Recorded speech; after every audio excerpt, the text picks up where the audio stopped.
this is an iHeart podcast. Guaranteed human. Hey everyone, it's Emily Simpson and Shane Simpson from the Legally Brunette podcast. Each week, we're bringing you true crime through a legal lens. Whether you want all the facts on the disappearance of Nancy Guthrie, or you still need to wrap your head around the Diddy verdict, we're breaking it all down step by step. And we're not just lawyers, we're also husband and wife. It makes for some pretty entertaining episodes. Listen to Legally Brunette on the iHeartRadio app, Apple Podcasts, or wherever you get your podcasts. You know Roald Dahl. He thought up Willy Wonka and the BFG. But did you know he was a spy? In the new podcast, The Secret World of Roald Dahl, I'll tell you that story and much, much more. What? You probably won't believe it either. Was this before he wrote his stories? It must have been. Okay, I don't think that's true. I'm telling you, the guy was a spy. Listen to The Secret World of Roald Dahl on the iHeartRadio app, Apple Podcasts, or wherever you get your podcasts. Talking to your kids about the dangers of vaping can be hard. Getting them to listen to hot gossip is easy. So here's some drama you could share with your kid. Dude, did you hear about Cassie and Jake? No, but did you hear that vaping can cause irreversible lung damage and nicotine affects brain development? Nuh-uh. You don't need to gossip if you want to have an open conversation about vaping. So if you want to get tips on when and how to talk to your kids, visit talkaboutvaping.org. Brought to you by the American Lung Association and the Ad Council. Cool Zone Media. Hey everybody, Robert Evans here, and I wanted to let you know this is a compilation episode. So every episode of the week that just happened is here in one convenient and with somewhat less ads package for you to listen to in a long stretch if you want. If you've been listening to the episodes every day this week, there's going to be nothing new here for you, but you can make your own decisions. Should we do a mosquito noise for the intro? How do we do that? Like buzz. They don't do buzz. That's why you get bit. You can't hear them. Okay. Keep it in. Okay, yeah. Here we are. That's it. That's the introduction. That's all you're getting. And you will be grateful for it. It's me and Shireen. Hi, Shireen. Hi, James. Hi. Shireen, are we doing vegetables today? Or are we doing genocide? Which part of the vegetable to genocide spectrum are we on? I feel like we're closer to vegetable than genocide, but you could argue the opposite as well because I get eaten alive by these things. So yep. I don't know. I think we're kind of in the middle here. I think it's a good even middle. Yeah, we've already split the difference. Look at us go. Yeah, it's right. It's things that eat Shireen alive. Today is flesh-eating bacteria day. It's not. Shireen does not have a flesh-eating bacteria. Not the episode I thought we were doing. So. Yeah. I like to surprise you sometimes, just see how you react. We're doing mosquitoes, actually, Shireen. Mosquitoes. Yep. Little guys, little friendly guys who... they're not friendly, and they're not always little, but... Yeah, some of them are absolute chonks. Yeah, I've seen some big dogs recently. Did you know the mosquito, Shireen, is the most deadly animal in the world? Really? Yeah. It's an animal? Yeah, I mean, it's in the animal kingdom, right? I suppose. It's an insect. What a nuisance. No, it's not. It's not an insect. It's not an animal. It's a nuisance. I guess I didn't realize it was considered the most deadly animal. Why is that? Just from, like, malaria? Yeah, and all the other diseases it vectors, right? It can do parasites, bacteria, and viruses. So it's really like a triple threat. You can get, like, chikungunya, dengue. I've got a whole list of them. Why are they still around? That is an interesting question, Shireen. I've always wondered that. Like, bees have benefits. Like, they're cute little guys and they make honey and they just want to pollinate around. Lots of mosquitoes do too. Lots of them also, or they don't make honey. Lots of species of mosquito just feed off flowers. Okay. They're not out there to get you. It is just the lady mosquitoes of certain species. It's always the lady insects, man. Mm-hmm. It's the queen bee. Yeah. It's the black widow. I don't know. Yeah, it's true. Yeah, it's I guess maybe they're a matriarchal society, and they're like... Yeah. I guess technically a spider is not an insect, right? It's like a... Arachnid? Yeah, I want someone to correct me on the Reddit. Sorry. Yeah, please post your genus and species stuff on the Reddit. I would love that. So yeah, mosquitoes. They're stacking some bodies. About 750,000 people a year, in fact, wow. which is quite a lot of people for those of you. Yeah, I guess we're closer to the genocide on the spectrum in this case. Yeah. Sadly, I don't know. The mosquitoes don't have so much agency, so I don't feel like they're quite as like evil. You know, the word, of course. a mosca. A mosca is a fly in Spanish, and then ito You're saying, of course. Like, why? I don't know that. Yeah, so you might know that. You know, No, like, I don't know that. I'm just going to look this up. Mosquitoes or origin word. Una mosca is a fly. Ito is a diminutive ending, so it means like a little fly. Oh, little fly. Yeah, a flylet. And there's also a Spanish word that means long-legged. Hold on. From mosquito. The Spanish called the mosquitoes mosquetas, and the native Hispanic Americans called them zancudos. Mosquito is Spanish or Portuguese, and it means little fly, while zancudos is a Spanish word that means long-legged. Ah, okay. There we go. Yeah. I'm learning the etymology today. Yeah, I learned. I didn't know that. I just had little fly based on it being little fly in Spanish. I mean, that's kind of cute. Yeah, I like the long-legged. Well, we have daddy long legs, I guess, but he's not a mosquito. Yeah. So technically, mosquitoes are actually micro predators, which is kind of a fun word. I feel like I've met some micro predators in my time, but they were not mosquitoes. And that is because some of them thrive by drinking human blood. Tell me about it. Yeah, that is a reason, Shireen, that you have encountered mosquitoes. So I want to talk first about their life cycle and then about their predation on Shireen. Mm-hmm. So mosquitoes lay their eggs in stagnant water. That's water that's not moving, right? Mm-hmm. I know some things, James. Okay. Yeah, not everyone knows about stagnant water, Shireen. There are listeners too. Sorry, okay. They might not know. So their eggs hatch into larvae and the larvae become pupa. These stages are all aquatic, right? They all happen in the stagnant water. Right. And then the adult mosquito hatches from the pupa and it hatches on the surface and then it flies off and it fucks up your evening. I didn't realize they had anything to do with water. Yeah, that's why, did this not happen in LA? A few years ago, this council was sending people around San Diego to scope out your garden to see if you had standing water.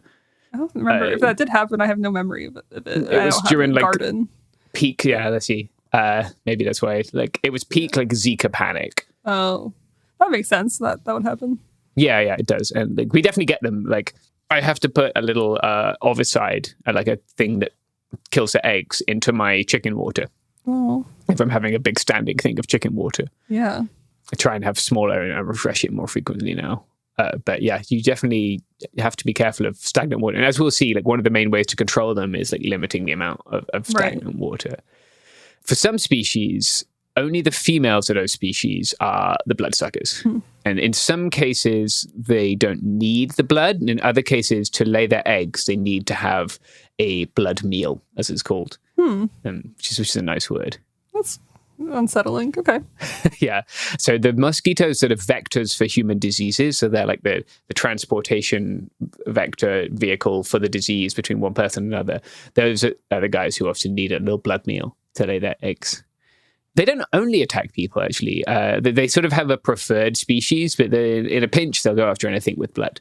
I've seen them get really thick on cattle and stuff in the summer, or horses. Yeah, I can imagine that. Yeah. Because cows just sit there. I mean, if they're being mosquito attacked, they get pissed off, but there's only so much they can do.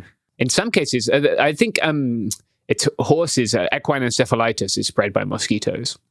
Oh. So they can actually they can get diseases from too. Terrible little guys. And they can literally die from being overbitten if they get completely swarmed on. Wow. Yeah, that's if they're unable to get away from them.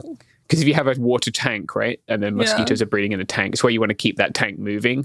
Right, so it's not stagnant water, because stagnant water means it's not moving. There you go. Look at that, Shireen, putting knowledge into action. I love that for you. It's like one of those Duolingo things where you learn a word, then use it in a sentence. Exactly. Yeah, well done. All I do is use that word, yeah. Yeah. So, mosquitoes come out at dawn or dusk, which is to say they are crepuscular. Another word that everyone already knows. I mean, I did learn that word. I did an audiobook and I had to look this word up. And so I know what it means only because of that. But it's a very interesting word, I will say. It is, isn't it? It sounds creepy. I would have no idea what it meant if I didn't look it up. There's nothing that clues me in. Yeah. Crepuscular. It sounds kind of gross. Because diurnal, nocturnal, you can kind of, if you know one, you can work out the other. But crepuscular is coming out of fucking left field. Does crepuscular, does that mean, just remind me, it means that they're active dawn and dusk, or that they're eating dawn and dusk? I think it means that they are I'm not actually sure if it means they're active or they're eating. That's a good question. Because I feel like I've heard cats are also described as that. Yeah, cats are definitely that way. Animal appearing active in twilight. Active in wow, that's very poetic. Yeah, the first animal I see here is a cat. Yeah. Lion, American woodcock, firefly, short-eared owl. Cool. Yeah, the real pantheon of animals. Mm-hmm. So they do the feeding at dawn or dusk, and they actually use compounds in your exhale breath to sniff you out. So they are hunting for people. And they specifically prefer to feed on people who have type O blood, a abundance of skin bacteria, high body heat, and pregnant women. If you fit one or all of those criteria, I guess there's that. Because people definitely, I feel like I have type O blood. Yeah, me too. I feel like I'm victimized more than most people by the mosquito. They choose me. Yeah, I feel like me and my mom are both type O, and we get eaten alive, so that makes sense. Yeah, somehow they can smell that on you. I'm always cold though, so I don't think I have high body heat. Not always cold, but I don't know, I have bad circulation. I'm not pregnant. I guess I must have an abundance of skin bacteria. Yeah, it's got to be your skin bacteria that are doing it, Shireen, by process of deduction. No, but type O makes sense. I think that is enough, I suppose. Yeah, they because they'll when there's a lot of them, and when one of them starts feeding on you, that's going to trigger more of them to come feeding on you. How? Because they're like, look at this idiot. Let's go feed off him. Yeah. Look at this delicious blood that is type O. Yeah, got it. Yum, yum, yum. And then they're giving off their little feeding sort of vibes. And then the other mosquitoes come, which can be useful to trap them. But that's a fair point. The trapping of mosquitoes, as I learned when I was doing this, very fucking interesting, actually. Ooh, okay, tell me more. Actually, maybe not now, but whenever you get to it. Yeah, we'll get to it soon. They have a very interesting set of mouth parts, and including the labium, which is like a gutter-shaped mouth tube, okay, I guess, and it's super sharp, and they can use it to saw through your skin painlessly. So that's why you don't feel. So that's the needle looking thing. Yeah, that's like the little thing they poke you with. They do that. Then they have little needle looking things that are contained within the gutter shape that they use to suck out your blood. Fucking gross. Their saliva stops your blood from clotting, and it prevents vascular constriction in the area where they're biting, so they can get a little bit extra blood before it clots. And I guess some people can become desensitized to their bites over time if you're getting bitten all the time. Others can become more sensitive. And the increased sensitivity is known as Skeeter syndrome. Skeeter syndrome? Skeeter thing, yeah. I gotta look this up and what it looks like, because I'm very sensitive to them. Okay, maybe we've got two diagnoses in one episode. We got skin bacteria and Skeeter syndrome. I don't know what I need to have Skeeter syndrome, but I will say I'm extremely sensitive to mosquito bites. When I get bitten, they become gigantic. I won't itch them because I know not to at this point. But I'll get these gigantic welts essentially, and they're bright pink. And then over the course of a week or something, they become bright red, and they look like someone put paint on my leg. It's a crazy color of red. And then when they eventually do stop itching, I'll have that welt there and that red mark for months. Damn, months. Yeah, it becomes this weird scar. Yeah, you could be a Skeeter syndrome. I guess so. Yeah. I will say, when I was a kid in Syria, when we would go visit there, they have so many mosquitoes. I got eaten alive because we'd go there in the summer too. But there was one time I got bitten on my eyelid, like this. Oof. That sucks. And so I genuinely couldn't open my eye for a week and a half. That was the worst one, I think. I'm like that with bee stings. They swell up like crazy. I don't think I'm anaphylactic, but a couple of times. One time I was racing in Laguna Seca, which is a car racing track in Monterey, and I'm racing along, and I guess I'm riding along with my mouth open, just thriving, and a mosquito flew in and bit me. I don't know, a mosquito, a bee, and my whole face just was in your mouth? Yeah, it was crazy. It was bad. Holy shit, James. Yeah, it was fucked. And one had just stung me before. The extent to which I swell up when bees sting me, I got stung in the leg on a training ride, and I had to upgrade to XL shorts because my thigh had just become elephantitis, man. Yeah. And then one got me in the mouth. Holy shit. It was a bad day. I had EpiPen. I had I think I had some IV Benadryl at some point. Wow. Yeah, it was fucking... Wow. I mean, I'm glad you're not anaphylactic, but that's pretty close, I guess. Yeah, it's about as close as you can get. One time I got stung in the face when I was trying to go to lecture as well, and walked in with like elephant man face, and my students were just like, dude. It's like those photos or videos you see of like animals, like a dog ate a bee and their face is like gigantic. Yeah, it is. Yeah. Dogs do love to eat bees. I will say, I don't know if you've ever done 23andMe, but I did it years and years ago for another show I was on. And on 23andMe, you can select if you want like health traits as well as like ancestral traits or whatever. And on that, it said I am more likely to get bitten by mosquitoes. There you go. Maybe it just knew your blood type. But I didn't give them my blood. I gave them my spit. Oh, yeah. I don't know. Yeah, that's crazy. Maybe there's something in your spit that has no blood type. I don't know. We've just discovered that Shireen was on a eugenics podcast. No, it was for my podcast. That was about ethnicity. Anyway. Okay. Yeah, some real problematic folks do love 23andMe. It's very funny when the white nationalists go on 23andMe and find out something that upsets them. Yeah, I love that. It is always fun to see. So the real problem with mosquitoes is not just that they make you itch, right, but they're vectors for disease. They infect 700 million people a year with their little bitey mouths. They can spread all kinds of diseases, including viruses, parasites, and bacteria. Some of their greatest hits include yellow fever, dengue, malaria, tularemia, Zika, chikungunya, and West Nile virus. Speaking from experience, some of those are really shit, and you are best avoiding all of those. That's going to be my advice to you as a doctor in modern European history. It really fucking sucks to get some of these. I've had some diseases from some mosquitoes, and I would not recommend. Yeah. The mosquitoes don't actually get sick themselves, and it's like its immune system can destroy the virus. But if it bites someone else and then bites you before its immune system destroys the virus's genetic code, you can get sick. And some parasites, apparently malaria can make mosquitoes more apt to go biting. So interesting. It kind of turns them into zombie brain mosquitoes, is how I like to think about it. With malaria, which is kind of the main mosquito vector disease, I guess, that we think about, the parasite replicates in the liver cells and then moves about by the bloodstream. If you get bitten again, the blood could then pass that malaria on to the next victim of the mosquito. I'm going on a trip soon for work. I'll probably be on it when you all hear this. And because people are traveling more, all these different diseases are becoming more common, right? Because they're endemic in one area, and then people come from that area to another area, and then mosquitoes are hopping around when they're in a new area that they're now spreading in that area. So I was talking to some folks on the areas where migrants travel north, all the types of malaria are now currently present, which is great. Because you've got people from all over the world, right? And then the mosquitoes are hopping from someone from China to someone who's come from Mauritania and spreading their little mosquito vector diseases around. So that is bad. Do you know what else is bad? I'm sorry, my mind went so blank. But ads are not good. No, they're not bad. Ads are great. Ads are so good. Yeah, we love them. Yay, ads. Woo.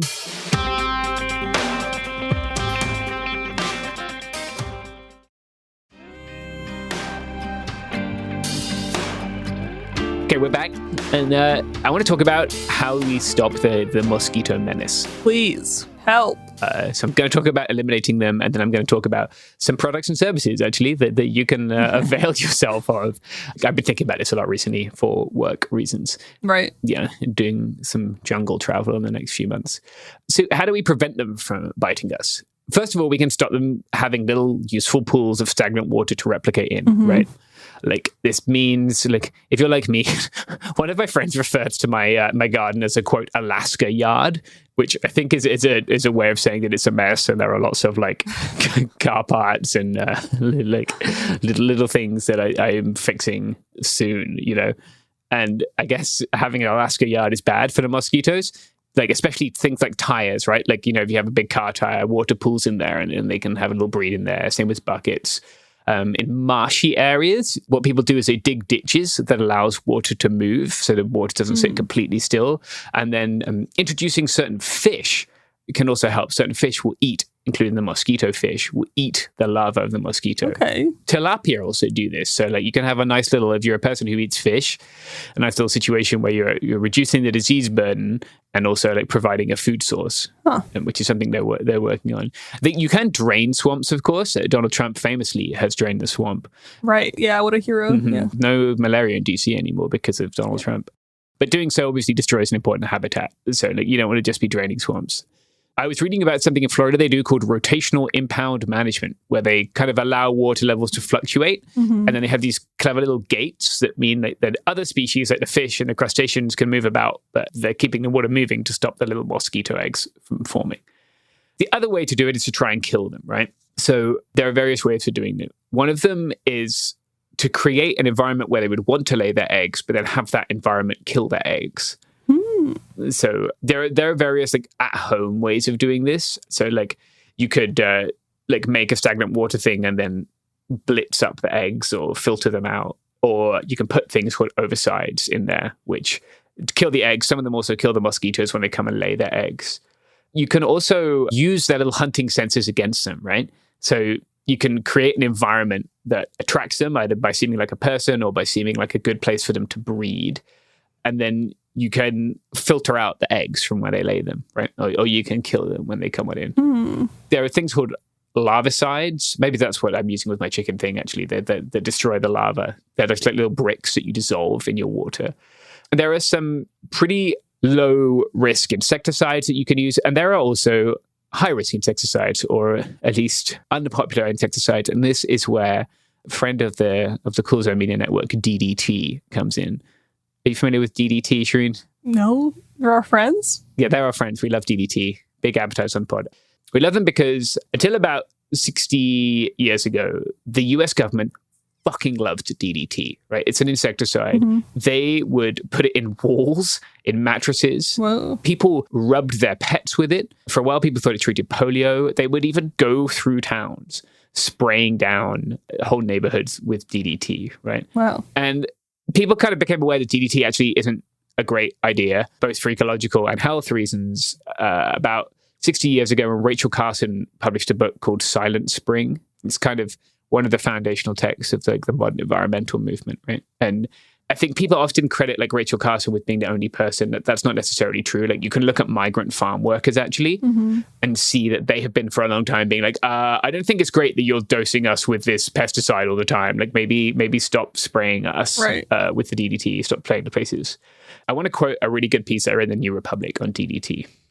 We now know that DDT causes tumors in mice and rats. It thins birds' eggs to the point that mothers inadvertently crush their gestating offspring. It may disrupt birds' sense of orientation, sending them out to sea to die. It fundamentally alters the reproductive organs of an array of critters. It can poison animals even decades after spraying has ended. Further, a growing body of evidence has linked DDT to numerous forms of cancer in humans, especially breast cancer. Studies have shown how the levels of DDT in our bodies track inequalities in human society. For instance, there are higher DDT levels in black people than in whites, and higher levels in poor people than in rich ones. Sounds like you were lying to me when you said that they're our friends. Yeah, I feel like within the Cool Zone Media Network of making podcasts about evil shit, the DDT, I think, fits perfect. That's terrible. Yeah, it's terrible. There's recently like a resurgence in, I guess, like people standing DDT again. And questioning some of the like research around it, but we know for sure that it's ecologically damaging, right? And what we don't know is the consequences of wiping out a bunch of species in the ecosystem. So we probably don't want to use DDT. One thing we can do to kill them is introduce predators, which is kind of cool. Tilapia is one predator. Dragonflies are another. I love a dragonfly. Big, interesting flies. So like in Burkina Faso, they're working on a fungus with a mosquito-specific neurotoxin, which is kind of cool. It can just grow and kill the mosquitoes. The World Mosquito Program is also trialing a bacteria that when mosquitoes carry it, it amps up their immune system. So like they kill the virus or the parasite or whatever it is, right, more quickly. So then they're less likely to be vectors. There's also programs which introduce male mosquitoes, which are not able to have kids. Either they're sterile or their breeding results in eggs that won't hatch. So that's kind of interesting, right? They're trying to control the population that way. And they also have these really interesting genetically modified mosquitoes that need antibiotic tetracycline to grow. So they raise a batch in the lab and give them the tetracycline that they need, right? And then they let them out to breed. And then when they breed, because they're young, don't have tetracycline, they don't grow and they don't make it. It's really interesting to think about, like, some folks are advocating for completely eradicating them, just wiping them off the face of the planet, which would seem to have many benefits, right, with all these diseases that they vector. I'm one of those people. Yeah, you're a mosquito genocider.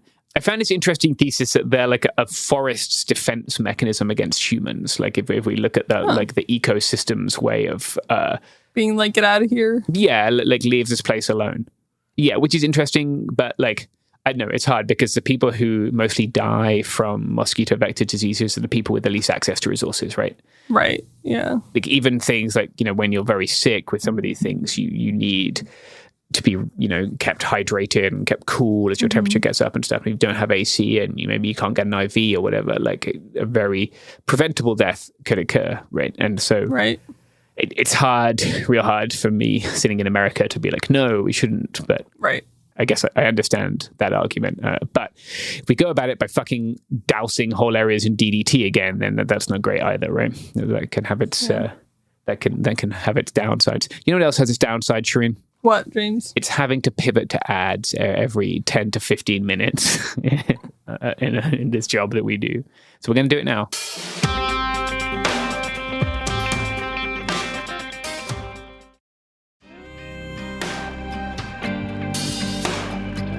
We're back.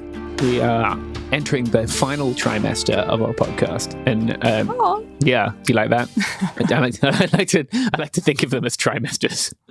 The last slice of this little podcast cake for you guys. Yeah. So I wanted to present some little strategies that I like to use. Please. When I am going to places where I am worried about being eaten alive by the little flies. Wait, okay, you see all these like DIY, like this is how attract mosquitoes somewhere else, but like none of those have been mentioned. So is that all bullshit? What do they? Talk me through it. I don't know. I have to look it up. But I feel like I've seen like little things where it's like, put this bucket of water here, or like put like lemon or honey or like something to attract like general insects and then mosquitoes, or like even like light can attract mosquitoes. So you put like a light somewhere, but this sounds all like bullshit now. Yeah, you can do that. You can even use a fan, right? Because I know not very good flyers. Like they, you can just kind of blow them away from you. So yeah, in terms of like small scale mosquito prevention, yeah, I'm going to get into some of those. Okay, cool. The most useful thing for me is mosquito nets, actually. So like in the jungle, I like to sleep in a hammock. There's one called the Jungle Nest that Eagle's Nest Outfitters make that has like a built-in mosquito net. That's nice. Yeah, it's really nice. Like I like it because I don't have to fuck around with like draping it and worry about like little gaps. Right. Yeah. And I use that a lot. I use a whole little system that they make, and it's really nice. If I'm in hotels, Sea to Summit makes a sleeping bag liner. I like to take a sleeping bag liner when I'm going places. Like I got fucking fleas from a hotel bed in Rwanda. Oh no. Yeah, it was bad. Like if you think mosquito bites are bad, try having. And like for people who haven't seen me, I'm a hairy person. Like I have long hair and had a beard, and fleas were just upon me, and it was bad. So I like to take a little sleeping bag liner now that's treated with a mosquito repellent. But it must be safe for skin and stuff, though, right? Yeah, it's safe. It's embedded in the fabric. It's called permethrin. We'll talk about it in a second, actually. The last thing I use is a head bug net. I'm a massive advocate for the head bug net. I know you look like a complete lemon, but like it's just, I don't like to be bitten in the face. No, I have been bitten in the face, so yeah, it's not fun. Yeah, take it from Shireen, a bite survivor. If you have a brimmed hat, it's much nicer because it sort of hangs in front of your face then. But I wear one of these all the time. If you like to like see wildlife, it's nice too because it's kind of camouflaging, like it takes the glare off your face. You get really bad insects up in Scotland, like when I've been out there in the summertime, I've worn one. And I wear a lot in California. Like there are some places that I like to hike where we have year-round water here, but it's definitely pretty gross by like the end of the summer, you know, like it's been sitting for a while, but water is a big constraint on your hiking out here, right? So you kind of need it. So I'll go down there and filter my water, but I wear my little bug face net, and it works great. I love it. Right. So after that, you can also do repellents. These come in two forms. There's the one that you put on your clothes and the ones that you put on your body, right? The one that you put on your clothes is called permethrin. The thing with permethrin is that it's a neurotoxin for cats, which is very bad for cats. So Soya makes a little spray bottle of it, and you can spray it on your own clothes and treat them, right? But if you have cats, you must do this outside. Like, you can't do it in your house with your cats. It's safe once it's dry, so like you can spray them, let them be on your washing line or what have you, and then when it's dry, you can bring them inside. And then it's safe. Honestly, like you can also send them off to a company. I think it's called Insect Shield, and they'll spray them for you. And the way they do it somehow bonds it for much longer. Like, normally it lasts for about 6 washes. But with them, you can get like 10 times as many washes. You can also buy shit. Like, I just got a hoodie from a company called First Light, who make like fancy hunting stuff that has the insect stuff built in. Yeah, I like that, because then if you have a hoodie as well, you get like a lot of coverage. But like, if a cat like sat on this clothing, it's fine now because it's bonded. Yeah, your cat could like go curl up in it and have a sleep and things. So even if it gets wet, that's okay. It's when the permethrin itself is wet, the first application. That's when it's risky. Okay, I see. If you're going to do that, you want to do your socks as well, because they fucking love to bite around the ankles. Yep. My legs are their prime target. Yeah, that's their favorite area to bite. Yeah. I don't know why. I mean, they're probably easier to access and you're less likely to see them, I suppose. Like, and also, I feel like if you're sitting, you're moving probably your upper body more than your lower body. So it's like, I don't know. Yeah, it's still, they can sneak in there, little bastards. So things to like repel them. One of them is, have you seen the Thermacells? Are you familiar with them? No. There's a brand called Off that makes them too. It emits something called methofluthrin. And methofluthrin is like a non-toxic. I was looking at the EPA guidelines for this. It's mostly non-toxic. It should be fine in your house, but it is toxic to aquatic invertebrates, fish and bees. Because with all these things, I don't want to just be spraying an insecticide into the world, right? Like, and damaging like innocent non-micro predators. So what the Thermacell does, when people have those little things in their houses where they put an essential oil in and it puffs and it makes your house smell nice. Yeah, it's like that. It's like that. Okay. And it does that, but with this methofluthrin, and they work okay. Like, if you're in your tent and stuff, they work. Like, they don't work. If it's windy, they don't really work. But they can be nice. Like, if you set them up and let them get going for a while and then come into a space, they can be really nice. And then you have other things like a fan. You can have the electric traps, right? Which kind of bring them and electrocute them. How do those electric traps attract them? Just the light, or like? I think it's the UV light, because it has that really bright. I actually don't know, but I think it electrocutes them like when they land on it, right? Yeah, I think it's the light. Yeah. Those seem to be like a more multi-purpose insect zapper, though.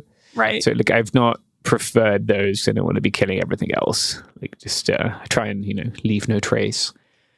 And then the last thing is, for some reason, I've become obsessed with this recently, the different creams you can put on yourself to stop mosquitoes going away. Ideally, you can kind of layer up all the things, right, to limit, like the amount of just chemicals you have to rub on your skin. DEET is the most popular one. People are probably familiar with DEET. It was developed by the US Army in the 40s. The big thing with DEET is it's really hard on plastics. So I'm not a contact lens or glass wearer. I don't know. A contact lens is made of glass or plastic. You're asking the wrong person, man. Okay, yeah. I've worn both and I have no idea. I'm going to say, look at us with our perfect vision. I've worn neither, so I don't know. I mean, I don't think it's crazy if it was made out of glass or plastic, right? Hold on. What are contact lenses? Welcome to the portion of the podcast where Shireen Googles a thing. I guess they are types of plastic, but not the kind of plastic that comes to mind when you hear the word. High-tech polymers that allow oxygen to flow through to reach the cornea, blah, blah, blah. So I guess, yeah, sure. Yeah, be careful with your DEET. Okay, actually, there's a question that says, are contacts glass or plastic? So I guess I'm a dummy, because that's a legitimate question. Yeah, no, it's a good question. But that just sounds crazy to me. Anyway. I don't know if the DEET can get to them. It can definitely... Oh, yeah, it does. Contact lenses. There we go. It can damage your contact lenses. It definitely will mess with your rain gear, your tent, your sunglasses, especially in higher concentrations. So, like, DEET, you can get 10% DEET, you can get 100% DEET. You get maximum protection at 30% DEET. So after that, it's just you're buying yourself more time between applications. Also, as it gets more concentrated, you're risking damaging your gear. And, like, I don't like the way it makes my mouth feel, like, with the spray. If you spray it, you get this like metallic dry mouth. It seems like you're killing yourself when you walk into a cloud of DEET. Okay, cool. I like Picardin. it's a synthetic version of an element that's found in pepper plants. Yeah, that's what I usually use when I go camping. Yeah, the little soya makes a really nice picardin, actually. It's got like a blue label on the bottle. Yeah, that's the one I use. Yeah, I have it's a soya. one. Yeah, we like soya. Cool. I got to try. The reason I've suggested so many soya products is because the Soya Foundation were there in the Marshall Islands when I was there. Oh, nice. I mean, I like their shit. So. Yeah, I do. I think they're a really cool company, actually. They seem to make stuff that like solves problems and then just like keep making it. They don't like make a new thing every year in a different color and try and rehype it, you know, like right. And they did really cool shit in the Marshall Islands. It was cool to see. And like, yeah, as companies go, I think they're pretty right on. They also gave us some water filters to help with the migrants the other day, which is very nice of them. We needed some water filters for folks crossing the border, and they gave us some. So they are my friends. But yeah, their one is good. They make a nice sun cream actually as well, so you can double dip there. I'm sure it's not up to the standards of your imported sun creams, but just FYI, that means sunscreen. Some British translation. yeah. If you can't make the logical leap from sun cream to sunscreen, yeah, that is what I'm talking about. In the British defense, though, it is definitely a cream and not a screen. So yeah, that's on us. Yeah, another incidence of British excellence. Oh my God. Podcast over. Yeah. To be fair, one of the few. What have we got? We got that. We have the baking show, and that's about it. Yeah. Can't think of much else. So there are also like natural ones. You know, like citronella is the one that people like, but I have just found that those don't work very well. I feel like it's a hit or miss. Yeah, I was gonna say. I feel like it's like kind of for fun. Yeah, like you'll feel great that you've done something. Yeah. I think they just work by being strong smells that kind of mask your other smells. Mm. And you can get synthetic and natural plant oils, and like there are people who will sell you bracelets with like a little thing that's supposed to secrete the citronella. Oh, I've used those. The ones I have used look like phone cords that are all spirally. Yeah, you know, with their little bracelets, and I put them on my ankles, put them on my wrists.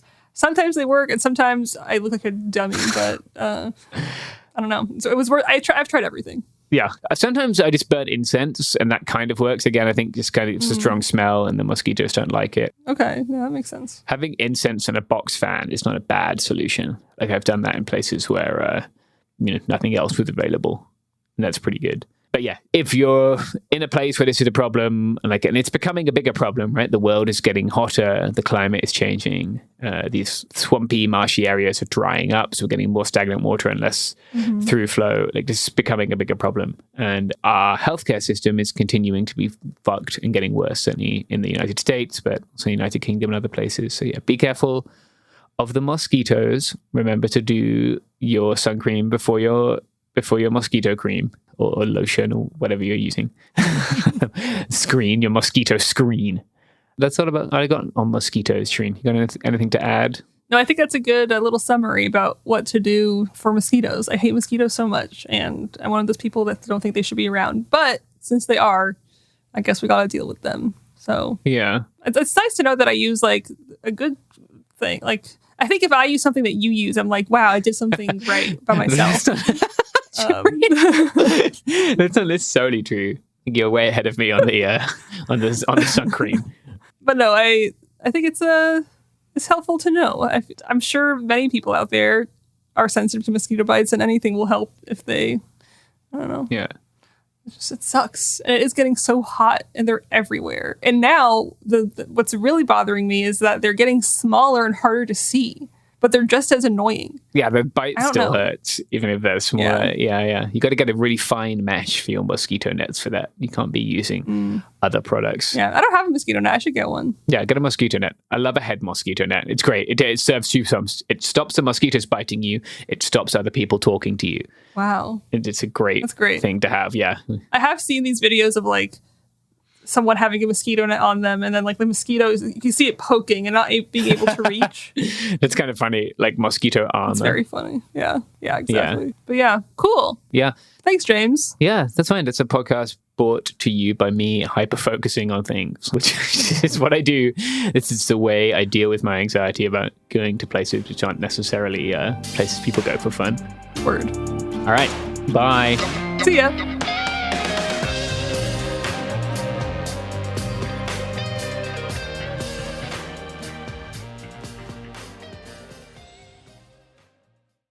Ever feel like you're being chased by the marriage police? Welcome to Boys and Girls, the podcast where dating isn't dating. Arranged marriage is basically a reality show, except the contestants are strangers and your entire family is judging. You're sipping coffee with one maybe, grabbing dinner with another, and praying your karmic Ken or Barbie appears before your shelf life runs out. Trust me, I've been through this ancient and unshakable tradition. I jumped in hoping to find love the right way, and instead I found chaos, cringe, and comedy. And now I'm looking for healing. Boys and Girls dives into every twist and turn of the arranged marriage carousel. The meet awkward, the near misses, the heartbreak, and let's not forget all the jokes. Listen to Boys and Girls on the iHeartRadio app, Apple Podcasts, or wherever you get your podcasts. Hi, I'm Danielle Robay, host of Bookmarked, the podcast by Reese's Book Club. And this week on Bookmarked, we're basically hosting the ultimate girls' night. Reese Witherspoon, Jennifer Garner, Judy Greer, Rita Wilson, and Gary Rice, and author Laura Dave. These are the women behind season 2 of the Apple TV series, The Last Thing He Told Me. We're talking about turning a book into a hit show and what it really takes to bring a story to life. The most important metric for me is, do I want to share this book with somebody? That's what creates community, and that's the main thesis of our book club and why we started it, was just to connect people together. Listen to the Bookmarked by Reese's Book Club podcast on the iHeartRadio app, Apple Podcasts, or wherever you get your podcasts. This is Ryder Strong with a podcast called The Red Weather. In 1995, my neighbor, Anna Trainer, disappeared from a commune. It was nature and trees and praying and drugs. So no, I am not your guru. And back then, I lied to everybody. They have had this case for 30 years. I'm going back to my hometown to uncover the truth. You can now binge all episodes of The Red Weather on the iHeartRadio app, Apple Podcasts, or wherever you get your podcasts. Welcome to Karapnia. I'm Andrew Sage from the YouTube channel Andrewism, and I'm joined today by James. It's me. Hi, Andrew. So, James, just before the show, we were talking about a couple different places that we've either been to or would like to visit. Have you ever been to the Andes? No, I don't think I have, actually. I'd like to. I like mountains. Yeah, the Andes is one of my bucket list destinations for sure. They've always enticed me, as a place of settlement, a center of culture, a place of political struggle. So, I had to do an episode on the development of anarchist syndicalism in Peru. Sort of continuing along with my previous research on anarchism in other parts of the world. Much information I've gathered is thanks to the work of Stephen J. Hirsch and Lucien van der Walt, particularly Anarchism and Syndicalism in the Colonial and Post-Colonial World, 1870 to 1940. And, people don't usually think of Peru when they think of anarchist syndicalist struggles, not even in the context of Latin America. Folks familiar with that history would quicker consider Brazil or Argentina as sites of anarchist syndicalism. In Brazil, the roots of anarchism can be traced back to the late 19th century, through the influence of European immigrants, and by the early 20th century had anarchist ideas gained traction across the working class, with the establishment of various associations and newspapers like the Brazilian Workers' Confederation, founded in 1906. Anarchists would play, of course, a crucial role in the general strike of 1917, and then, unfortunately, with the rise of Getúlio Vargas and his Estado Novo regime in the 1930s, there was a very severe repression of anarchist activities. In Argentina, you also had anarchism taking root in the late 19th century, again largely due to the influence of European immigrants, and by the early 20th century, Buenos Aires had become a hub of anarchist activity, with numerous anarchist newspapers, clubs, and unions. The Argentine Regional Workers' Federation, founded in 1901, was a leading anarcho-syndicalist organization that advocated for workers' rights and direct action. Sadly, the movement reached its peak during the first 2 decades of the 20th century, and fortunately, similarly to Brazil, due to the repression they endured, particularly during the infamous Tragic Week in 1919, where a major workers' strike led to violent clashes and a crackdown on anarchists and labor activists, the overall movement went into a decline. Peru during this period was predominantly an agrarian society with a large and economically marginalized indigenous population. It hardly resembled a nation in the throes of industrialization. So although there was significant capitalist growth in Peru's export sectors, chiefly mining, sugar, cotton, and wool, vast areas of the country remained largely unaffected by these capitalist changes. Aside from Lima and its adjacent port city, Callao, which served as the nation's administrative, commercial, and financial hub, sizable urban economies were conspicuously absent. This lack of urban centers, typically associated with industrial growth, posed a unique challenge for the development of a robust labor movement. But labor movement would still arise. The working class in Lima Callao would emerge beginning in the 1890s and early 1900s, spurred by the export boom that invigorated the urban economy. Profits from the export sectors were reinvested into new financial institutions, infrastructure projects, utility companies, and consumer goods industries by native and foreign capitalists, and this economic growth led to a dramatic rise in the urban labor force. In Lima, the number of manual workers grew from about 9,000 in 1876 to nearly 24,000 in 1908, making up 17% of Lima's estimated 140,000 residents. In Callao, the workforce grew at a slower pace, doubling in size between 1905 and 1920 to around 8,000 out of a total population of 52,000. So this is not a bustling industrial heartland by any means. And peasant-based societies are not exactly known for their syndicalism. But despite its unlikelihood, Peru was indeed also a place of anarchist syndicalism, though most notably within Lima and Callao. The 1910s and 20s were the heyday of syndicalism in Peru, as anarchist ideas and publications were circulated by a small handful of radical immigrant intellectuals, alongside the labor organizing efforts of craftsmen and machine tenders, who were inspired by Proudhon, Bakunin, Kropotkin, and Malatesta. Thanks to their efforts, anarchist syndicalism would come to dominate the still fledgling labor movement in Peru, spreading its influence beyond Lima Callao to the working classes along Peru's northern coast and central and southern highlands. Workers in factories, crafts, transportation, and rural settings all found appeal in the ideals and practice of the ideology. Of course, at the size of the movement at the time, the anarchists may have dominated the movement, but the movement itself and the anarchists within it constituted a minority of Peru's urban and rural working classes. Keep that in mind as we proceed. So the emerging Peruvian working class was highly diverse. You had workers of different origins, gender, race, ethnicity, age, skill level, and despite these differences, they all were dealing with long working hours, often between 12 to 16 hours a day, in poor conditions for meager wages that barely covered basic living expenses. Seeking to improve their dire working and living conditions, workers began to turn to anarchism because the elite-dominated political system in Peru was simply not taking them on. But there was a handful of sympathetic, disillusioned elites. Like Manuel González Prada, an upper-class intellectual who became an anarchist after interacting with French and Spanish anarchists during a self-imposed European exile between 1891 and 1898. González Prada founded the first anarchist publication, Los Parias, in 1904. And this was soon followed by other anarchist newspapers like La Simiente Roja, El Hambriento, Humanidad, and El Oprimido. Anarchist slogans like Kropotkin's "Liberties are not bestowed, they're seized" were prominently featured in these newspapers. And these publications, mainly produced by radical intellectuals such as Glicerio Tassara, Angel Origi Cali, Carlos del Barzo, and Inocencio Lombarozzi, introduced workers to European anarchist ideas and perspectives on the state, the bourgeoisie, the church, property, and class relations. Anarchist study circles further promoted these ideas among workers.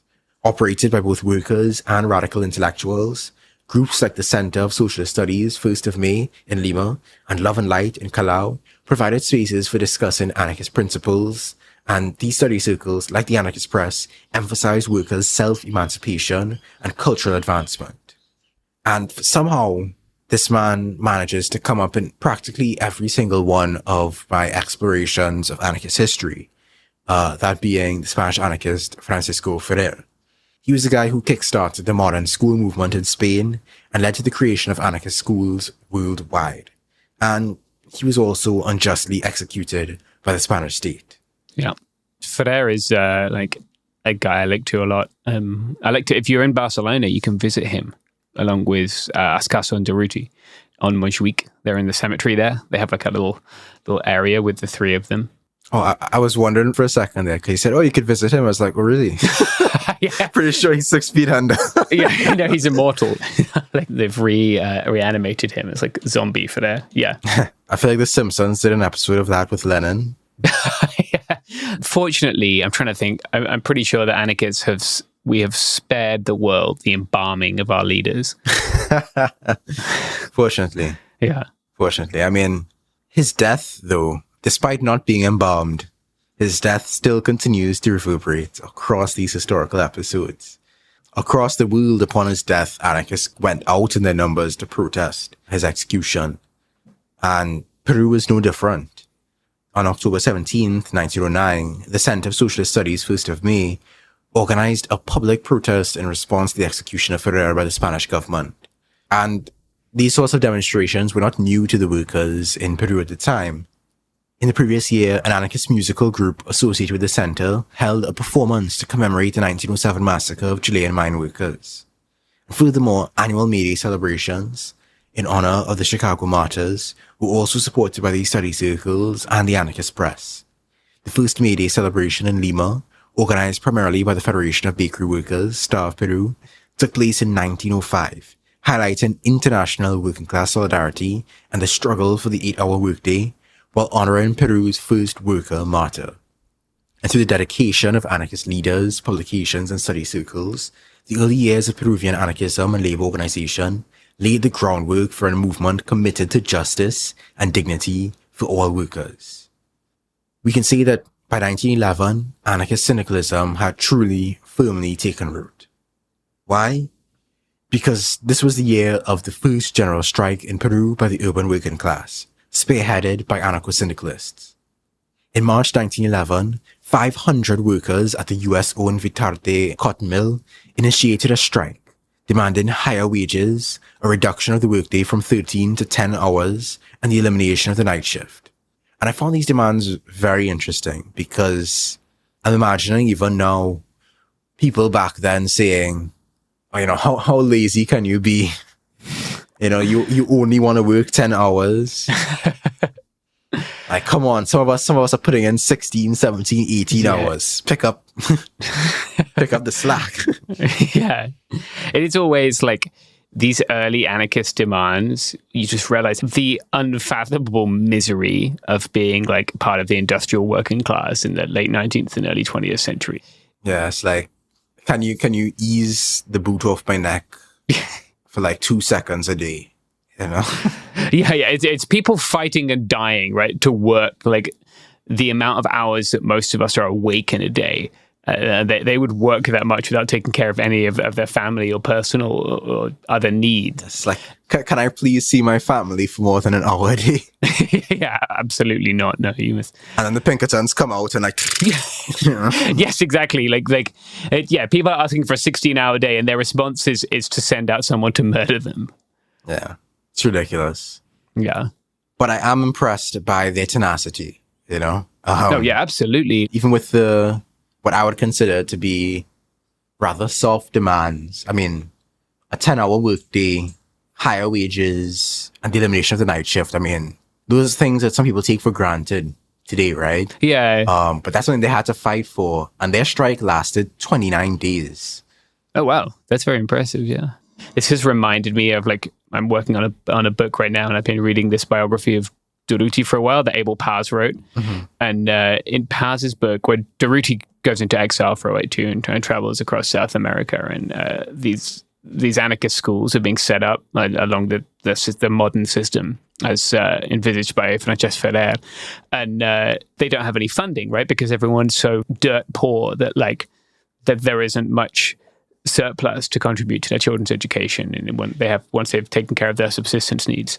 And there's this line in the book which for whatever reason it's just like a line I aspire to write something this beautiful. It's Durruti was very fond of children, and so he risked his life robbing banks to fund their education. Which is like, I just love the pivot from like he liked kids and therefore he conducted armed bank robbery throughout the world. Yeah, it's like, put the money in the bag and maybe some textbooks while you're at it.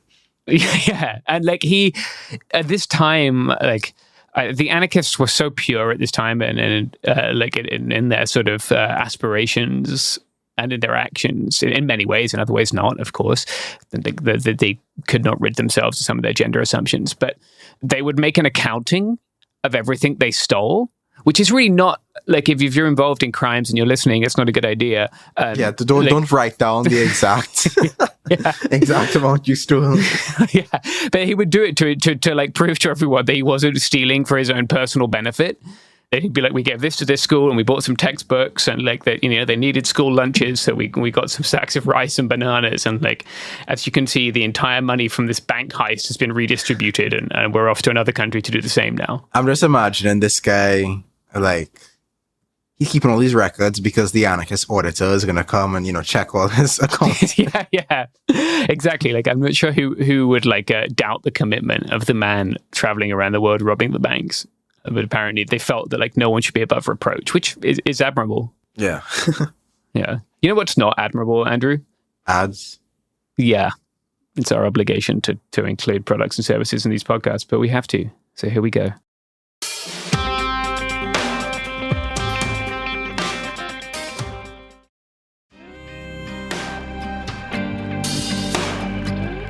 Okay, we're back. And you were telling me about their 29-day general strike, or their strike, rather, not general strike. Yeah, their strike. But you're close, because the strike started in March as a regular old strike. It lasted 29 days, and it eventually escalated into a general strike. Oh, hell yeah. On April 10th, bringing Lima's business and transport to a complete halt. And so the following day, President Leguia intervened and forced the mill's management to meet the workers' demands. That's a win. It is a win of a 10-hour workday, but a win nonetheless. Yeah, I guess it proves that you can force them to change, and then you can continue from there. Yeah. And so to safeguard their hard-won victories, textile workers in Vitarte established the Textile Workers Unification of Vitarte in May 1911, dedicated to defending the rights of all workers.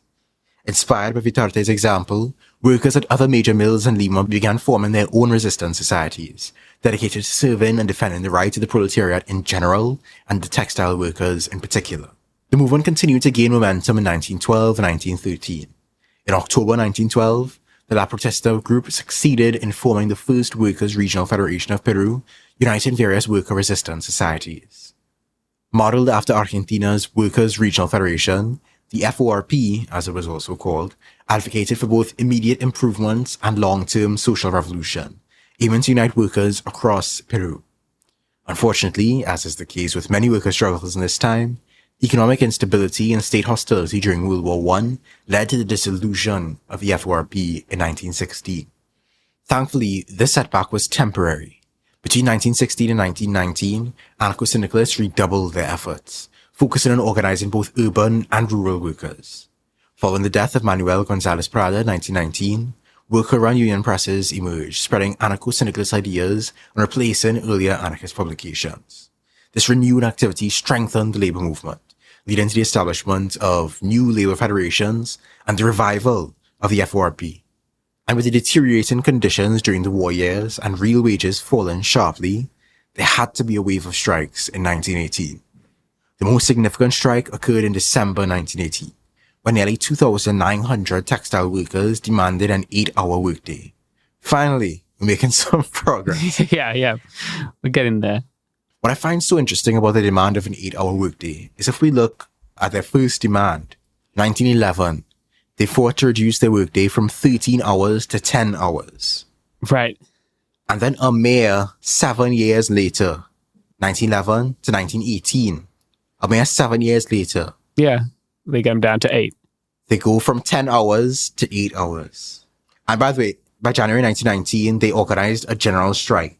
They moved on to a general strike that led to street clashes and business shutdowns. And despite the arrests and the torture of strike leaders, the strike continued until President Pardo conceded to the 8-hour workday. So in 7 years, they went from 10 hours to 8 hours. Yeah. And then we've all collectively, as a global society, been stuck on 8 hours for the past century. Over a century at this point. I mean, it's 2024. This was 1919. Yeah, wow. Putting it that way, that is bleak. We should be down to an hour at this point. yeah. We extrapolate, right? We take 2 points and draw the line. That's what happens when like they see the success of the people in the streets, right? And then they know they have power and they can keep going. Yeah.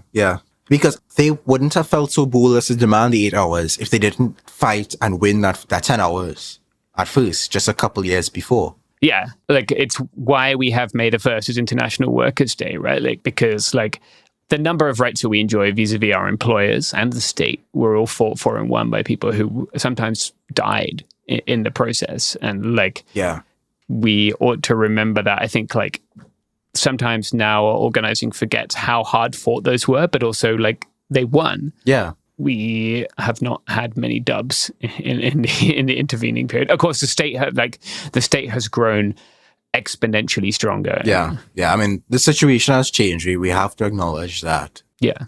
But it is very fascinating. You know, the way that, you know, these small wins was able to embolden bigger wins. Yeah. Later down the line. And that keeping that momentum really is vital. Mm-hmm. Yeah, definitely. Like it still works that way. When I in the last couple of years, I've been to Rojava and to Myanmar, and like they have done things that would have seemed inconceivable to them 10 years before they did them. And in both cases, it's by staying in the streets, right? Or staying in the jungles or the mountains or wherever you're fighting, and then refusing to like accept that the state can tell you what to do, even when the state tries to bring its coercive violence against you. And like that's how all of these wins occur, but it doesn't happen without organization, without community, without like all the things that they had built in Peru, right? Like before they did their first strike, they had to have confidence that their strike would succeed, and presumably a strike fund and a means to collectively support the people who weren't getting paid, and they had to build all that, and then like these things can kind of cascade once the movement has a strong base. Exactly. There's a reason that I'm going through these histories. You know, these are the sort of lessons I want people to glean.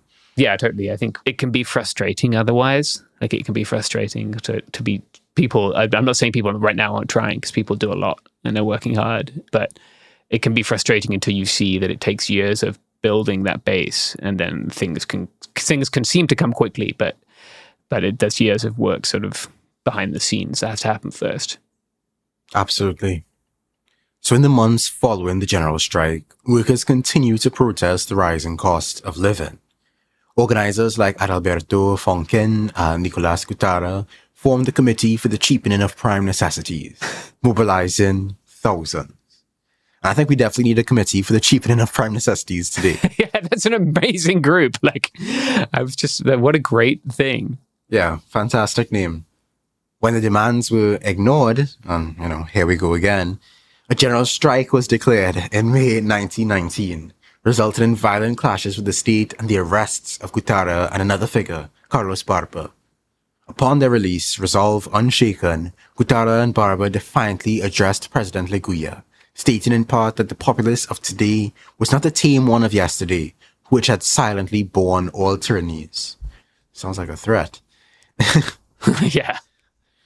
2 days later, FORP was reactivated with a mission to dismantle capitalism and create a society based on mutual aid and equality. The anarcho-syndicalist movement had dissolved any lingering passivity among Lima Calau's workers. The passion, hunger, and aggression towards state and employer threats had reached a crescendo by this point. For example, in September 1921, textile workers seized El Inca mill in response to management's plans to close the factory. Although they were eventually dislodged by troops, their act of resistance demonstrated their determination and boldness. And isn't that fascinating that these workers were willing to seize the mill they had worked at because the management planned on closing it down? They were willing to take control of that place and work at it and, quote unquote, contribute to the economy. But the troops were mobilized to ensure that they did not exercise autonomy as workers to self-organize their own labor. It's either you're under management or you're out of a job. There's no working for yourself or working as a collective. Yeah. Also in 1921, the FORP was replaced by the Local Workers' Federation, or FOL, which lashed out against the government's legal ruse against strikes. So in 1920, President Leguia put forward a new constitution with very strict provisions to regulate this wave of strikes and to put the labor conflicts under arbitration by the state. And so the Local Workers Federation, the FOL, which had replaced the FORP in 1921, lashed out at this government's legal ruse and vowed to completely ignore it. At the time as well, alongside the labor struggles, anarcho-syndicalists were struggling to transform culture. Contrary to the idea that the FOL neglected cultural issues, evidence shows that they actively developed a distinct working class culture. Their strategy was a war of position against the ruling elites, aiming to create a counterculture that challenged the dominant bourgeois values. At the 1921 FOL Congress, workers affirmed the importance of both economic improvements and cultural uplift, which led to the establishment of initiatives like a workers' daily newspaper, a popular library, and various cultural associations. One key example was the Centro Musical Obrero de Lima, founded in 1922, which used music to promote workers' rights and solidarity. Oh, yeah. Workers also participated in social events like the Fiesta de la Planta, a secular festival designed to compete with Christian holidays and promote class unity. They also held May Day celebrations and organized tributes for fallen comrades. Moreover, the FOL supported the creation of popular universities to educate workers and foster cultural and political awareness. Meanwhile, also in the late 1910s and 1920s, the southern highlands of Peru saw the emergence of a dynamic network of anarcho-syndicalist movements. This network thrived amid the burgeoning wool export economy. The world trade's expansion spurred economic links and infrastructural development, which turned Arequipa into a key economic center and the hub of the anarcho-syndicalist network in the region. Anarcho-syndicalism in Arequipa was influenced by four major factors: a radical liberal press, the labor movement in Lima, immigrant anarchists, and cross-border connections with Chilean anarcho-syndicalists. Influenced by thinkers like Manuel González Prada, intellectuals and artisans critiqued Arequipa's conservative society through radical publications such as El Ariete and Bandera Roja. These radical ideas spurred significant actions like Arequipa's first major strikes in 1902, the inaugural May Day celebration in 1906, and the establishment of pivotal organizations such as the Workers' Social Center of Arequipa and the Workers' Coalition of the Neighborhoods. The labor movement in Lima, along with influences from Argentina and Chile, further inspired Arequipa's workers. By December 1918, motivated by reports of worker struggles abroad, artisans and workers in Arequipa found the Society of Workers and Mutual Assistance, the SOSM. In July 1919, following Lima's example, Arequipa's main labor organizations established a committee to combat the rising cost of living. When their demands were ignored, they too launched a general strike, which lasted 8 days and received widespread support. While some wage and benefit demands were met, many of the committee's requests remained unaddressed. So after the general strike, Arequipa's workers founded the Arequipa Worker Federation to advocate for their rights and demands further. That federation was one of numerous unions and federations, another being the Local Worker Federation of Arequipa, or FOLA, which emerged between 1919 to 1926 in response to calls from the FORP to enhance the workers' capacity for direct action against capitalist and state oppression. Like their counterparts in Lima, Arequipa's anarcho-syndicalists employed direct action to achieve both immediate and long-term goals. The protests against a railway tariff hike in 1923 pressured the government enough to suspend the increase.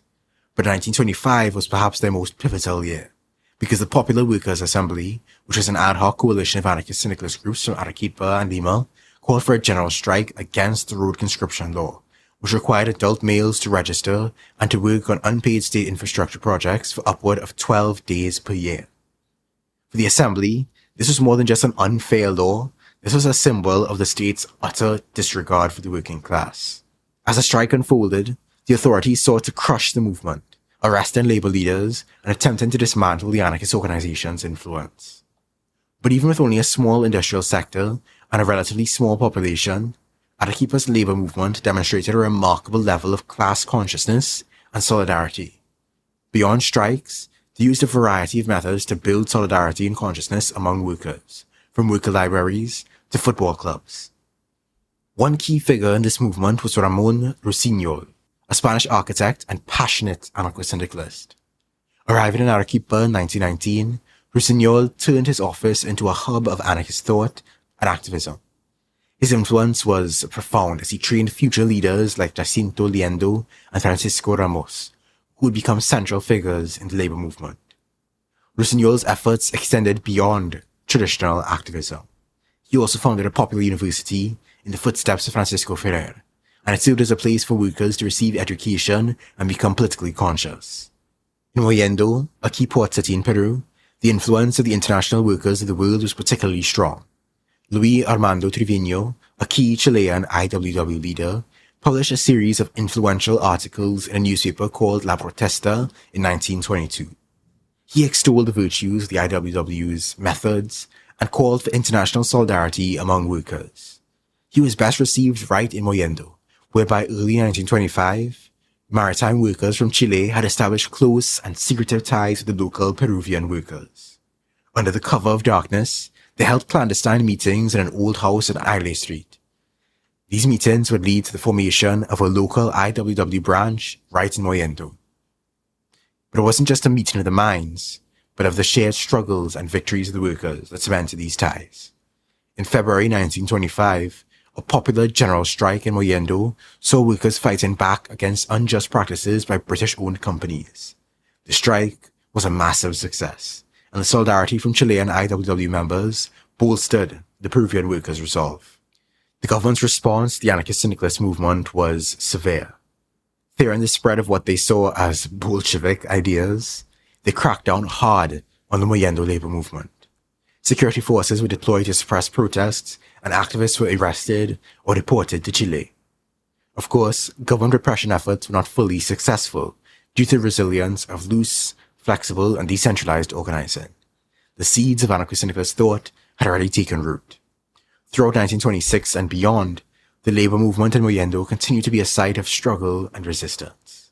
Workers engaged in protests and work stoppages, driven by the ideas of direct action and social justice that had been nurtured through their interaction with Chilean Wobblies. Do you know what was almost certainly not nurtured through interactions with Chilean Wobblies, Andrew? Ads? Yeah.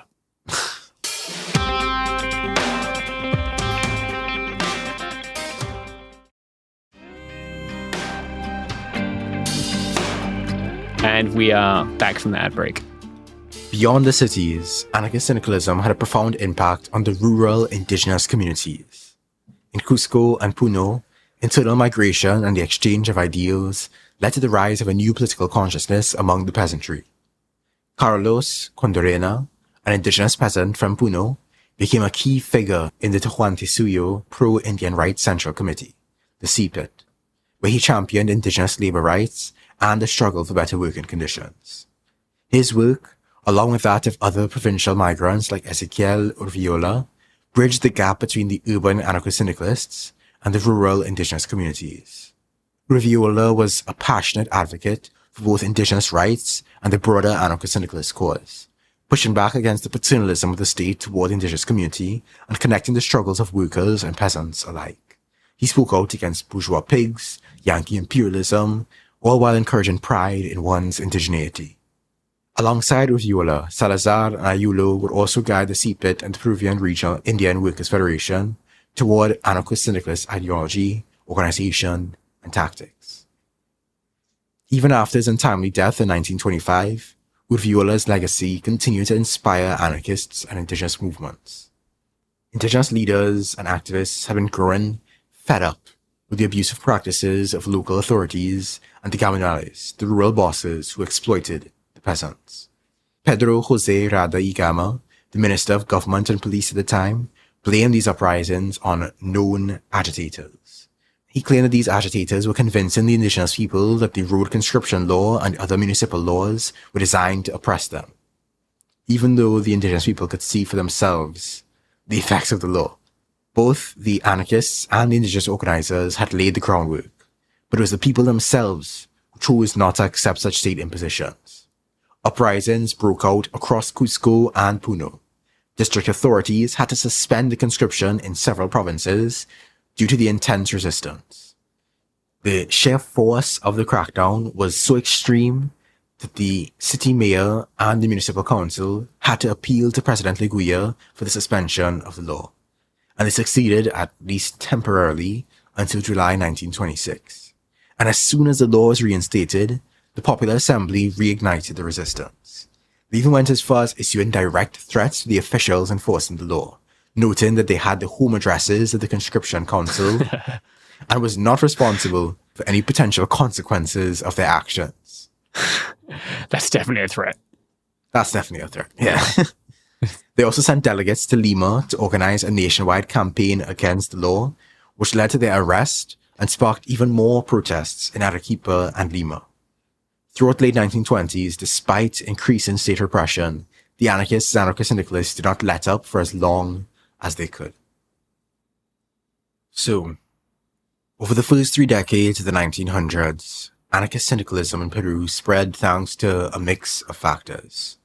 The distribution of radical ideas through publications, the influence of activists from other countries, and most importantly, the work of local organizers, most prominently in Lima, Callao. Despite facing immense challenges and a significant decline by the end of the 1920s, the movement laid the groundwork for future labor politics. Former anarcho-syndicalists joined new political parties in an effort to carry forward their ideals, compromising along the way. So the influence didn't fully disappear, but it did transform.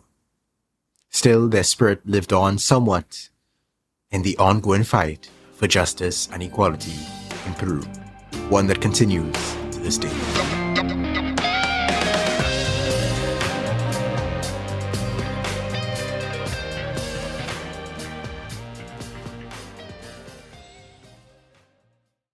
Ever feel like you're being chased by the marriage police? Welcome to Boys and Girls, the podcast where dating isn't dating. Arranged marriage is basically a reality show, except the contestants are strangers and your entire family is judging. You're sipping coffee with one maybe, grabbing dinner with another, and praying your karmic Ken or Barbie appears before your shelf life runs out. Trust me, I've been through this ancient and unshakable tradition. I jumped in hoping to find love the right way, and instead I found chaos, cringe, and comedy. And now I'm looking for healing. Boys and Girls dives into every twist and turn of the arranged marriage carousel. The meet awkward, the near misses, the heartbreak, and let's not forget all the jokes. Listen to Boys and Girls on the iHeartRadio app, Apple Podcasts, or wherever you get your podcasts. Hi, I'm Danielle Robay, host of Bookmarked, the podcast by Reese's Book Club. And this week on Bookmarked, we're basically hosting the ultimate girls' night. Reese Witherspoon, Jennifer Garner, Judy Greer, Rita Wilson, and Gary Rice, and author Laura Dave. These are the women behind season 2 of the Apple TV series, The Last Thing He Told Me.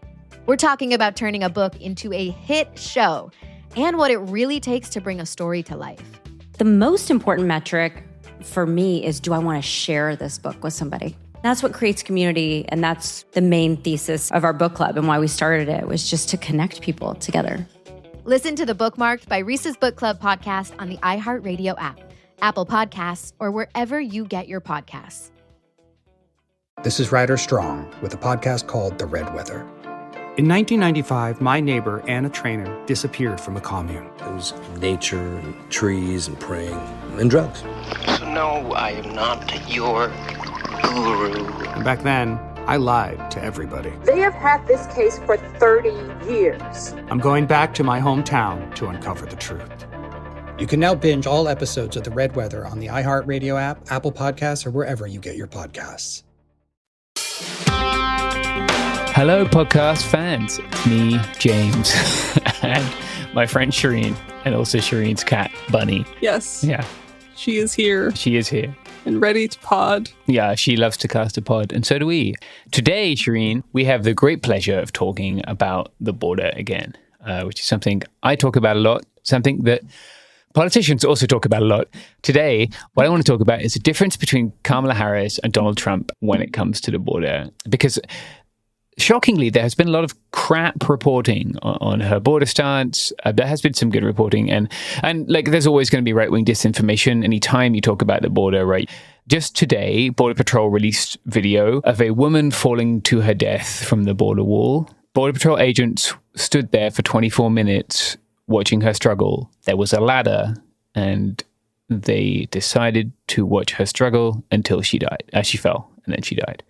Wow. Watching this, like, objectively tragic thing, right? Like, when we think about how we get to fascism, we get to fascism when my taxes pay people to stand there and watch a woman die rather than do a single thing to help her, and then a bunch of fuckwits on the internet immediately start excusing this. Like, it's so predictable that it was going to happen, and I don't know, I'm just once again disgusted by the whole fucking apparatus that is the border, I guess. Yeah.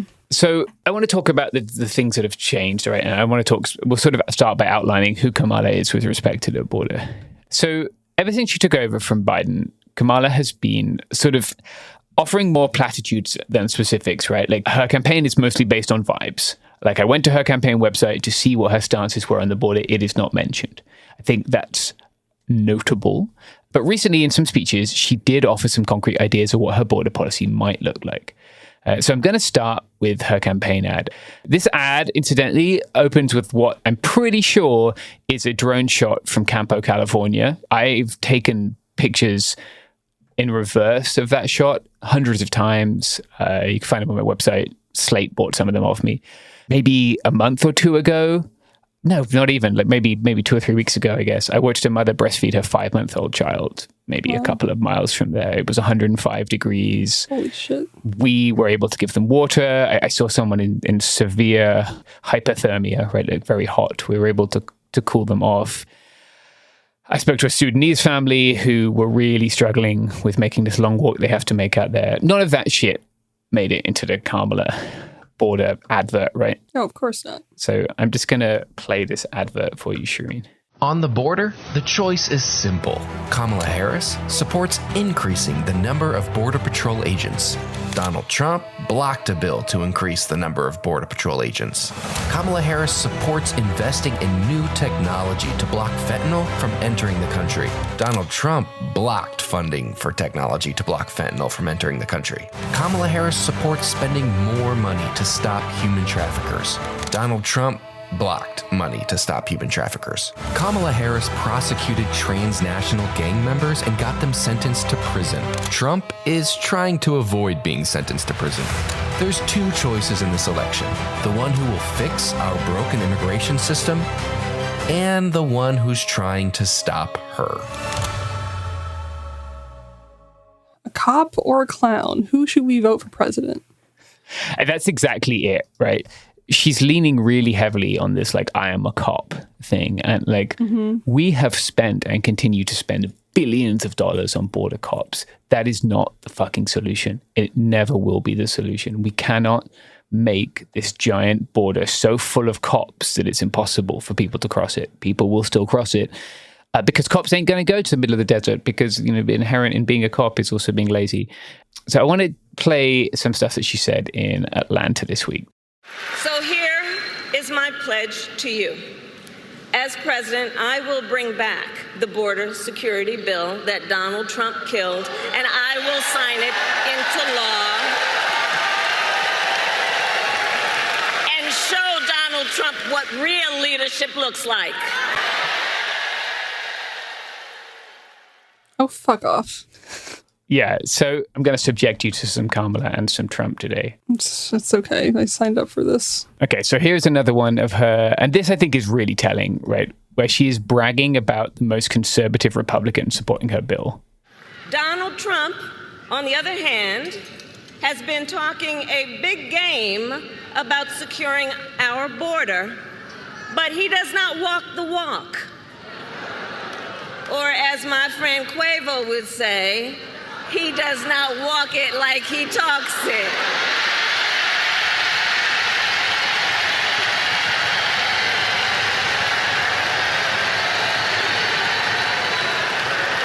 Where's Quavo?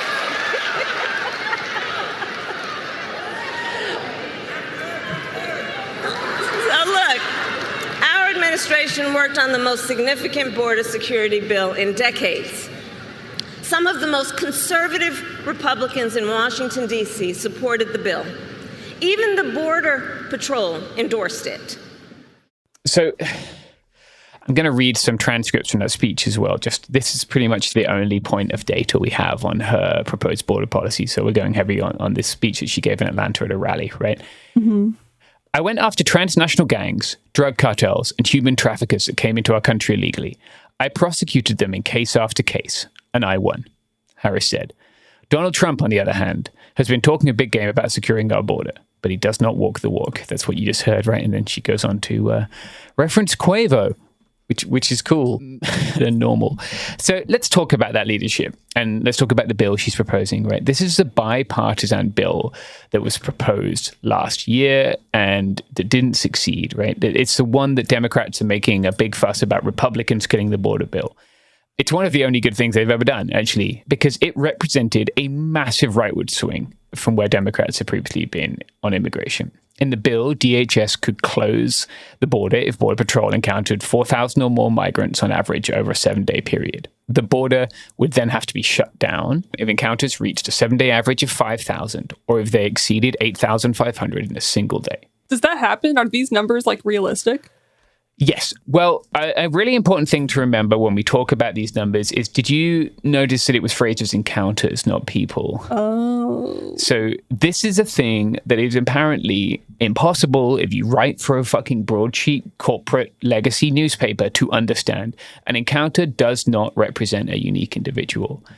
Border Patrol do not give us data on unique individuals. They give us data on encounters. This is important because under Title 42, which I made a series about last year that you can listen to, I would like it if you did, people can be returned to Mexico. And as you'll see under this proposal, people can be returned to Mexico.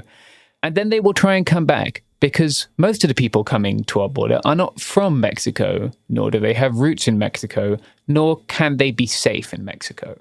So they will try and come back, and they will try and come back in a different place, in a more remote place, and that will result in a higher risk to their lives making that journey, right? So 8,500 individuals across the whole border doesn't mean 8,500 people, but yes, those numbers are reachable. That's so disingenuous to word it that way. Yeah, Border Patrol just had I don't know, they had so much success with doing this under Title 42. We're flooded with migrants. And I've spoken to people who have tried 7 times to cross. It's extremely disingenuous. And I think we're going to get onto this, but this is a debate about the border happening by people who never go to the border and don't understand what it's like here, both in the media and in politics. And I think that is a problem. So when it's closed, quote unquote, now we can't close the border, right? A, physically we cannot. B, we're not going to close the border and be okay, Mexico, no tomatoes. Okay, no tourists can come into Orlando now, right? That is not what it's about. It is open to capital and it's open to wealthy people. All we're doing is closing it to the people who most need our help, that being people seeking asylum, right? So when it's quote unquote closed, they would still process 1,400 migrants through ports of entry. That would presumably be people arriving using CBP One, which is a fatally flawed app, which doesn't work for black folks, which has been hacked. All the appointments are sold, booked up months in advance. You can only use it north of Mexico City. It's a complete mess. Every single migrant I have encountered has tried to use CBP One and given up. It's not even available in that many languages, right? I think it's English, Spanish, and Haitian Creole right now. Wow. It's ludicrous to suggest that this is accessible, and it doesn't work very well on Samsung phones. I have a PRA, a FOIL, I guess, a FOIA out to CBP about that, but maybe in 6 years after several court cases, I'll get it back. But I know that people are buying iPhones. Migrant advocates, both in Mexico City and north of there, to allow migrants to access the app. They're trying to help them overcome these hurdles, right? But fucking come on. We got the entire US government here and it's my friends trying to get $5 from whoever to buy an iPhone so migrants can share it. It's obscene. Only unaccompanied minors will be processed if they entered between ports of entry, right? So that's people under the age of 18 without their folks. Anyone who tried to cross between ports of entry. So port of entry is when you cross the border with your passport and you go through an office, that's a port of entry, right? So if you cross in another fashion, over a river, over a wall, around a wall, under a wall, through a wall, just across a desert where there isn't a wall, that's between ports of entries. If anyone tries 2 or more times, then during a border emergency, they will be barred from the United States for a period. I think it's a year. I should note that this bill didn't pass, but Biden did write an executive order setting an arbitrary cap at 2,500 encounters per day, which you will notice is lower. And it removed the requirement that Border Patrol ask migrants if they fear persecution. So this is really important. It's called a shout test. Mm-hmm. And the difference here is between me saying, Shireen, you've just come across the border. Are you here because you fear persecution? Can you not safely go home? And me just saying, get in the fucking van, and you having to articulate that you fear persecution, right? That requires them to know that they have to articulate it. It requires them to be able to articulate it in a language that's intelligible to the officer or whoever's interviewing them, right? Mm-hmm. It's a much higher barrier. And in both cases, right, you could have the same person and they could be rejected because they didn't pass this so-called shout test. It's ridiculous. It's a really bullshit workaround for someone who's clearly eligible for asylum, right? Yeah. And like any good faith actor wants to find out if that person is going to be persecuted when they go home. Mm-hmm. And so moving to a shout test, like you are consciously saying some people we're going to send home, they will fucking die, or they will be tortured, or they will face persecution of other means, right? Because they didn't articulate in the right words their fear of persecution. And it's just, there is not a good faith argument for this. It's just get numbers down at the cost of human suffering. Yeah. So in this case, right, I have met migrants with pretty rock solid claims. I don't want to go into the details of their cases too much. I will in the future, but like, you know, I'm out at the border a lot, and I'm out in the backcountry there a lot, and I try and help people whenever I can. And I talk to them about their claims. And like, I'm not going to ask someone to like justify their trauma to me with 17 documents, right? But some of them have shown me things which I do believe would be a very cast iron asylum claim. And they seem to be, since Biden's executive order, just getting booted back across the border. So he kind of worked around that part of the bill failing. But let's look at what else is in it. So if the bill that Harris is saying she will reintroduce, of course, she herself can't, right? It's a legislative act, so senator or however the House would. The bill would limit border closures to 270 days, 225 days, and 180 days for the first 3 years, which there's no limit in the Biden executive order. So I guess that's better, I guess. I mean, fucking 270 days when you can't claim asylum. Yeah. That's a lot of days. There's also funding, a lot of funding for more Border Patrol agents, of course, and more asylum officers, as well as more than 100 judges. We do need to move people through the immigration system, but a lot more pressingly, we need to open legal pathways that are not walking across the desert and passing a shout test.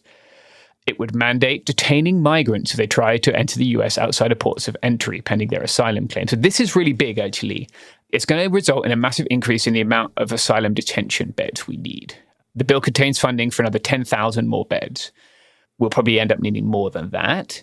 But all of these beds are not in state-run facilities, right? They're in private facilities that ICE coordinates with. It's CoreCivic. It's people who... When Biden first came into office, he wrote an executive order about getting rid of private prisons. These are the private prisons.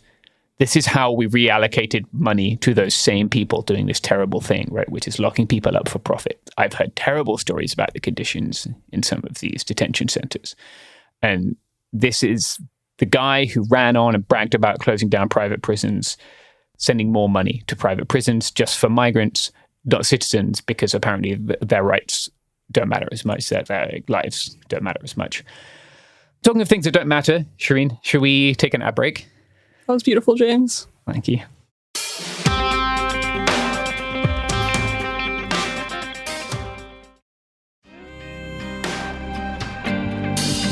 So we're back, and I want to talk about like what Harris has done as VP, which is they put her on this root causes beat, right, where she's supposed to go after the root causes of migration. So I want to start with this message that she sent to the people of Guatemala. I want to be clear to folks in this region who are thinking about making that dangerous trek to the United States-Mexico border. Do not come. Do not come. The United States will continue to enforce our laws and secure our border.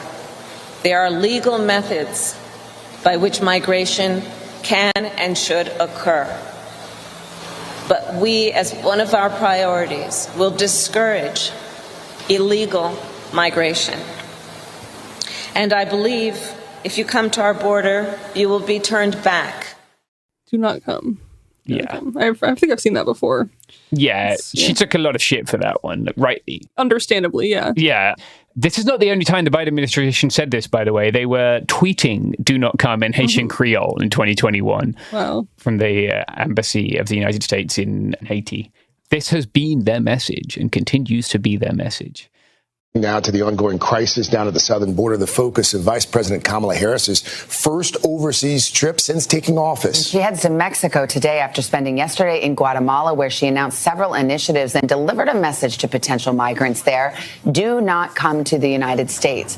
The vice president also sat down exclusively with NBC's Lester Holt, who began by asking her about that warning. In the news conference here in Guatemala City, you had a message for would-be migrants: don't come. Why should they believe you when they know that people are getting in?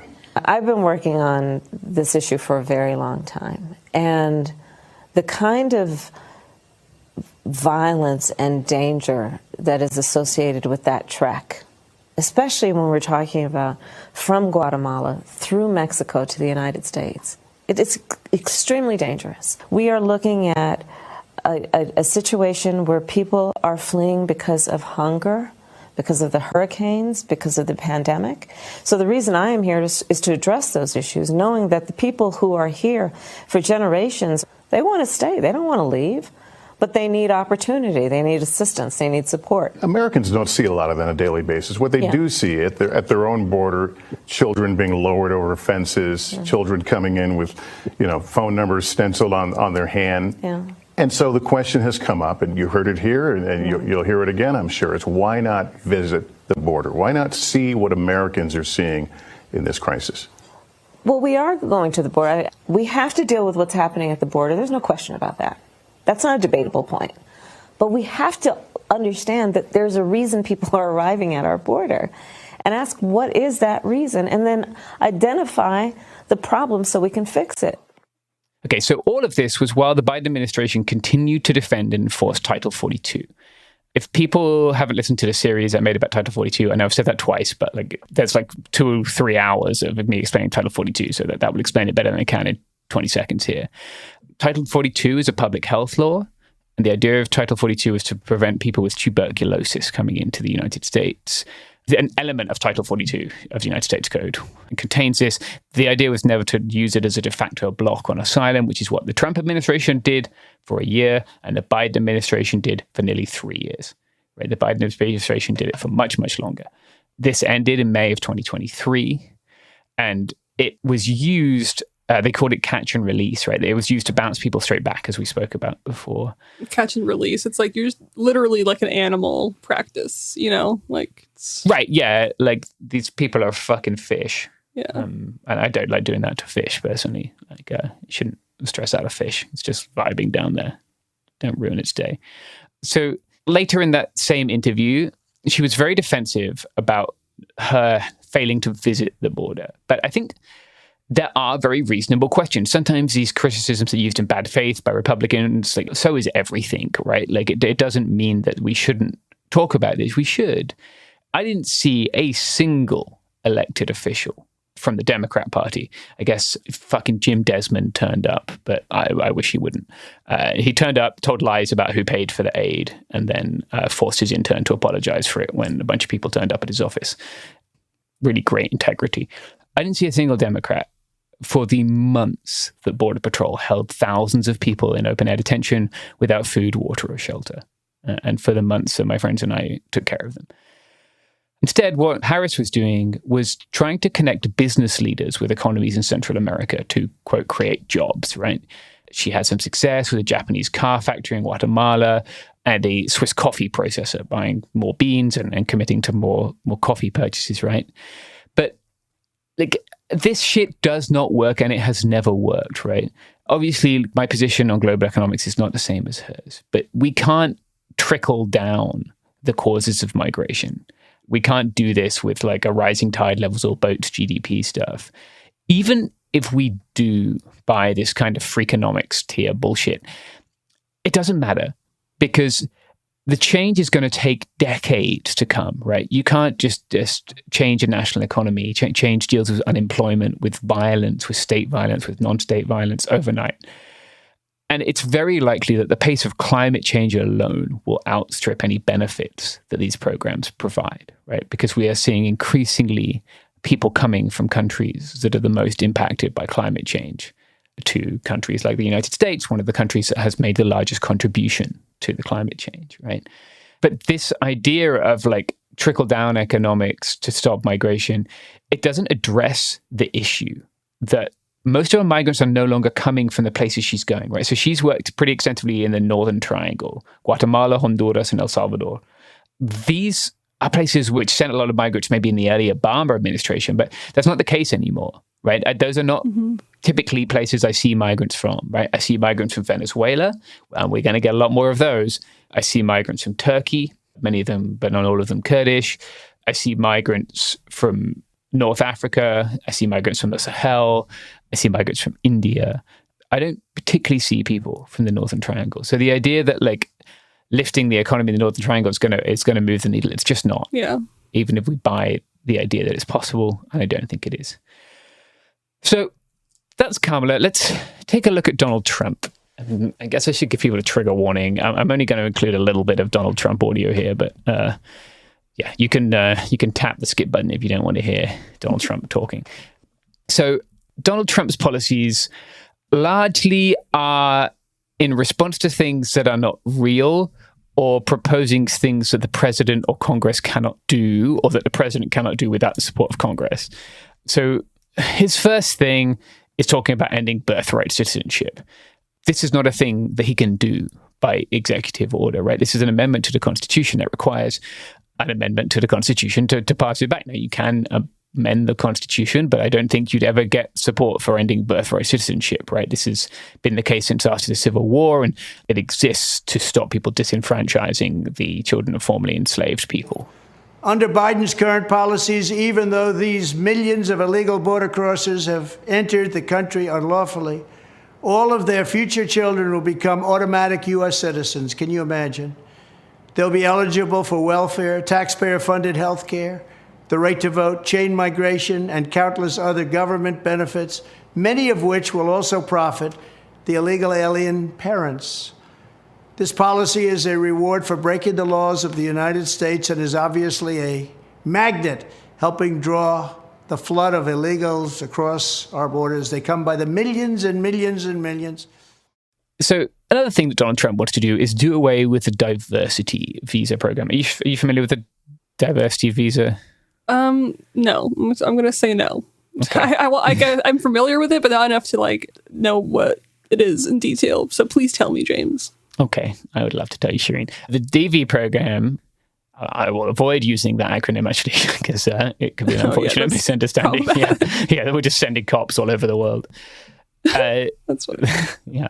No, the diversity visa program, better known as the Green Card Lottery, allows about 55,000, or exactly 55,000 in theory, immigrant visas a year for individuals from countries that are underrepresented in the U.S. immigration system. I remember that. Wait, that sounds familiar. Yes. Okay. Yeah. So, like, you'll meet people almost everywhere I go. I tend not to go to countries that are highly represented in the US immigration system, right? Mm-hmm. Those being countries that find it easier for people to get visas like H-1Bs, right? Because they are more economically maybe close to the United States and have educational credentials that translate across. So the Trump administration had made the diversity visa program such a massive clusterfuck that it effectively didn't work. And the way that this happened was because you don't just win the green card lottery and they mail a green card to your house. So like, come on over, bud.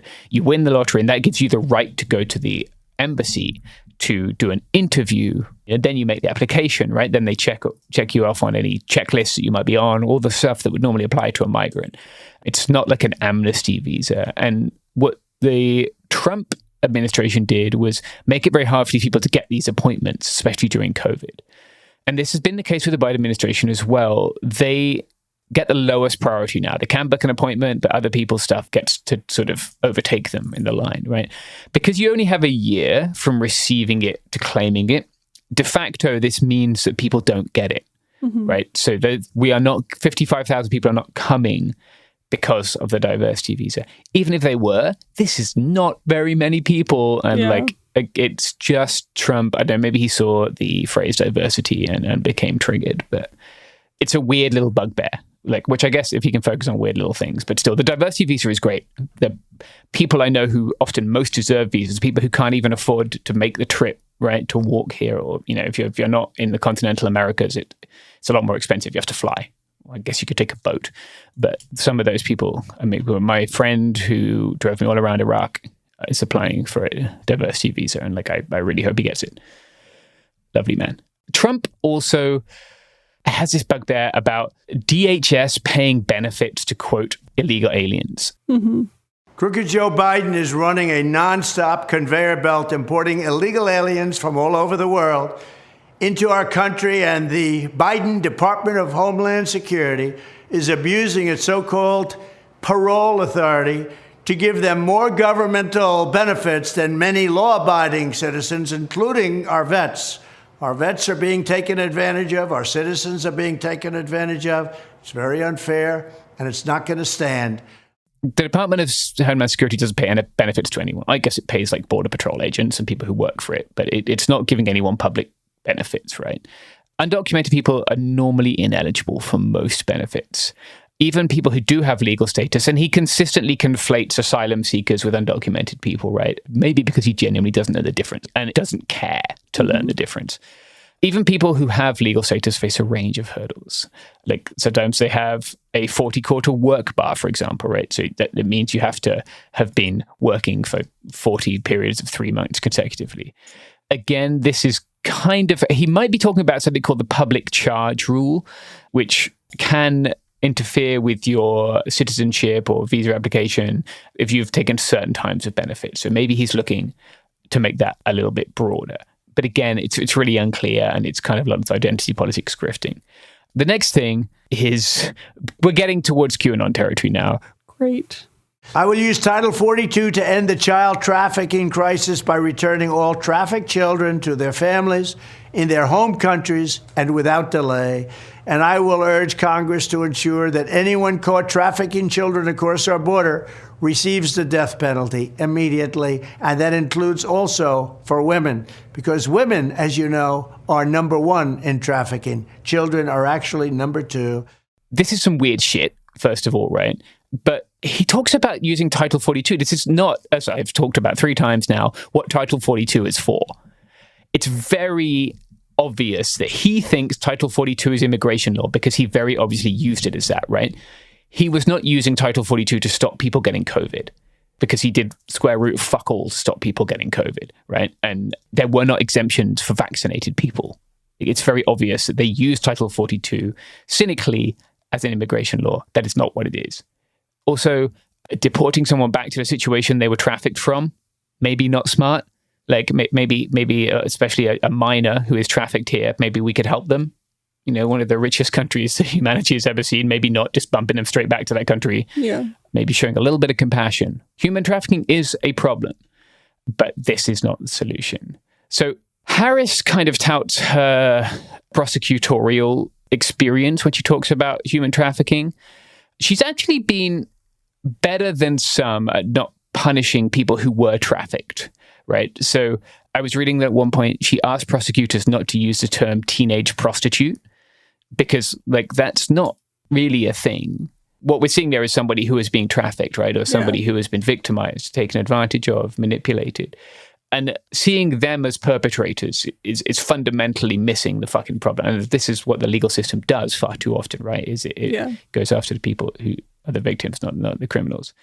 She twice brought criminal charges against Backpage.com, which is a website, I guess, where people can like find escorts. I'm not familiar with these things, but I know that some sex workers were opposed to that because they felt it drove them kind of onto more underground platforms, which were even more risky to them. Mm-hmm. But obviously, if people were also being trafficked on this platform. So, like, her record, I guess, is somewhat mixed. You know what else is somewhat mixed, Shireen? What, James? It's the products and services that we get to support this show. You know, sometimes it's the cops, sometimes it's terrible coffee, sometimes it's gold. You never know what you're going to get. Ooh.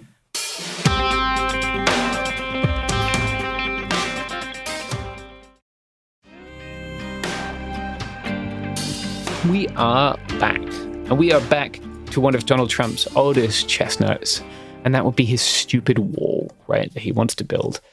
We created the most secure border in U.S. history by far, dealing a major blow to the cartels and traffickers. We built hundreds of miles of wall. We renovated hundreds of miles of wall. We never had anything like it. And then I got Mexico free of charge to give us 28,000 soldiers to protect us from people coming into our country illegally. He talks about building hundreds of miles of wall. He says that a couple of times, right? We renovated hundreds of miles of wall. You know, did they build hundreds? Maybe just technically. They really fudged the numbers. Oh, yeah. I filed a lot of Freedom of Information requests for that.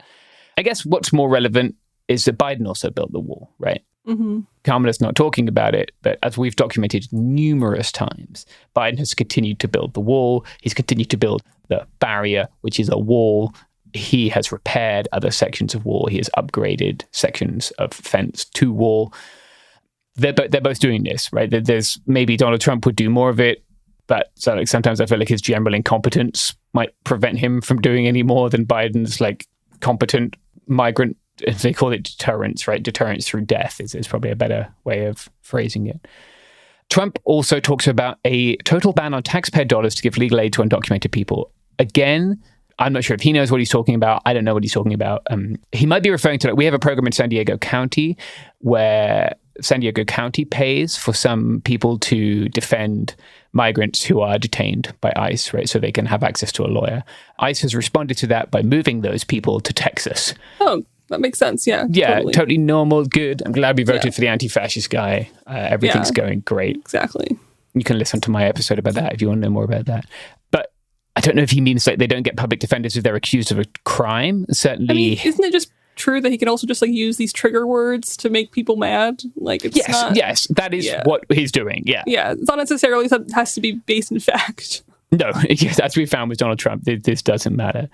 And then finally, talking of stuff that doesn't have to be real, his absolutely batshit insane idea of fucking invading Mexico to kill members of cartels, which... That's, unhinged. Yeah, that is unhinged. That will result in more violence. It will result in more instability. It will result in more death.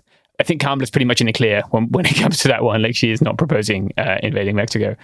So much of what Donald Trump says is insane, and it doesn't make sense.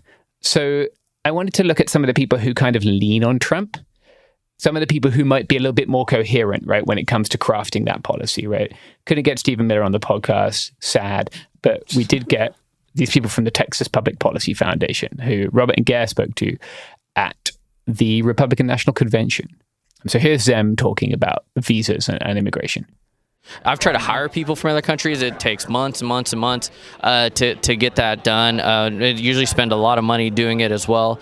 And so the system is disincentivized to do that. So, actually during the last Trump administration, they started looking like, let's reduce the number of visas and have broader categories, right? So I think they were trying to get down to about 17 visas, get to a more merit-based program to fit the needs that we have, make sure that you can... it's not about like what is the total number, but if we are needing labor, we're needing people in these areas, you can kind of like, as a dial, you can turn up and down in certain areas on certain visas. And so I think you do have to first like stop the problem, and then you also have to make systemic changes that will overhaul the system and make it a lot easier so that people are incentivized to actually do it the right way. Yeah. So these people aren't stupid, right? They won't just spew hate. Yeah. They're much more competent in their fascism.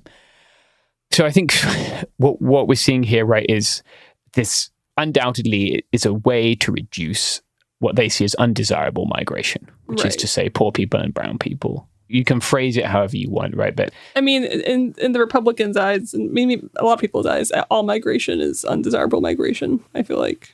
Yeah, well, people will talk to me. For those of you who have just listened to me, I guess, a white person. British. You're not white, you're British. Yeah. Sorry to make me laugh. Which is more like a kind of translucent, really, when you think about it. Yeah. So, yeah, I am a British person, which is important, I guess, because people will talk to me about immigration like I'm one of the good migrants, and they can go fuck themselves. Yeah. That position, right, that like, it's a like implicit white people are okay.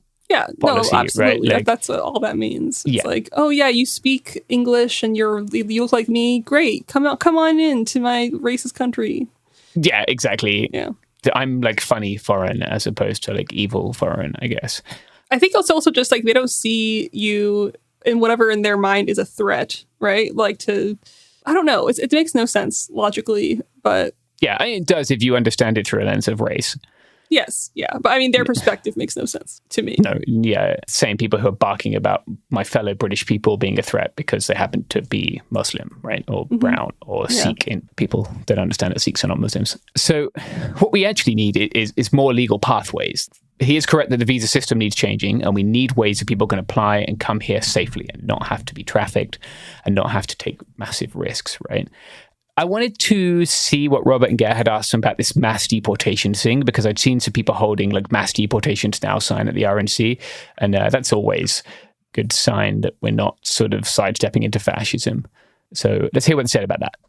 Is that plan, kind of the mass detention and expulsion of undocumented migrants in the U.S., something that you think is a good idea, something you support as the Heritage Foundation? Yeah, generally, obviously you got to look at implementation, right, and how you actually go about doing that in the right way. But yeah, absolutely, generally, yeah. And in what kind of time frame then? Because you just said this is something you have to lay some groundwork on. In what time frame do you see it being feasible to carry out something like that? I actually don't have a good answer for that, because you have to first get your arms around the problem. We don't even know how many people are here, and you don't know where they come from. And so it's not like you're just trying to deport them all just to Mexico or something like that, or the southern border, right?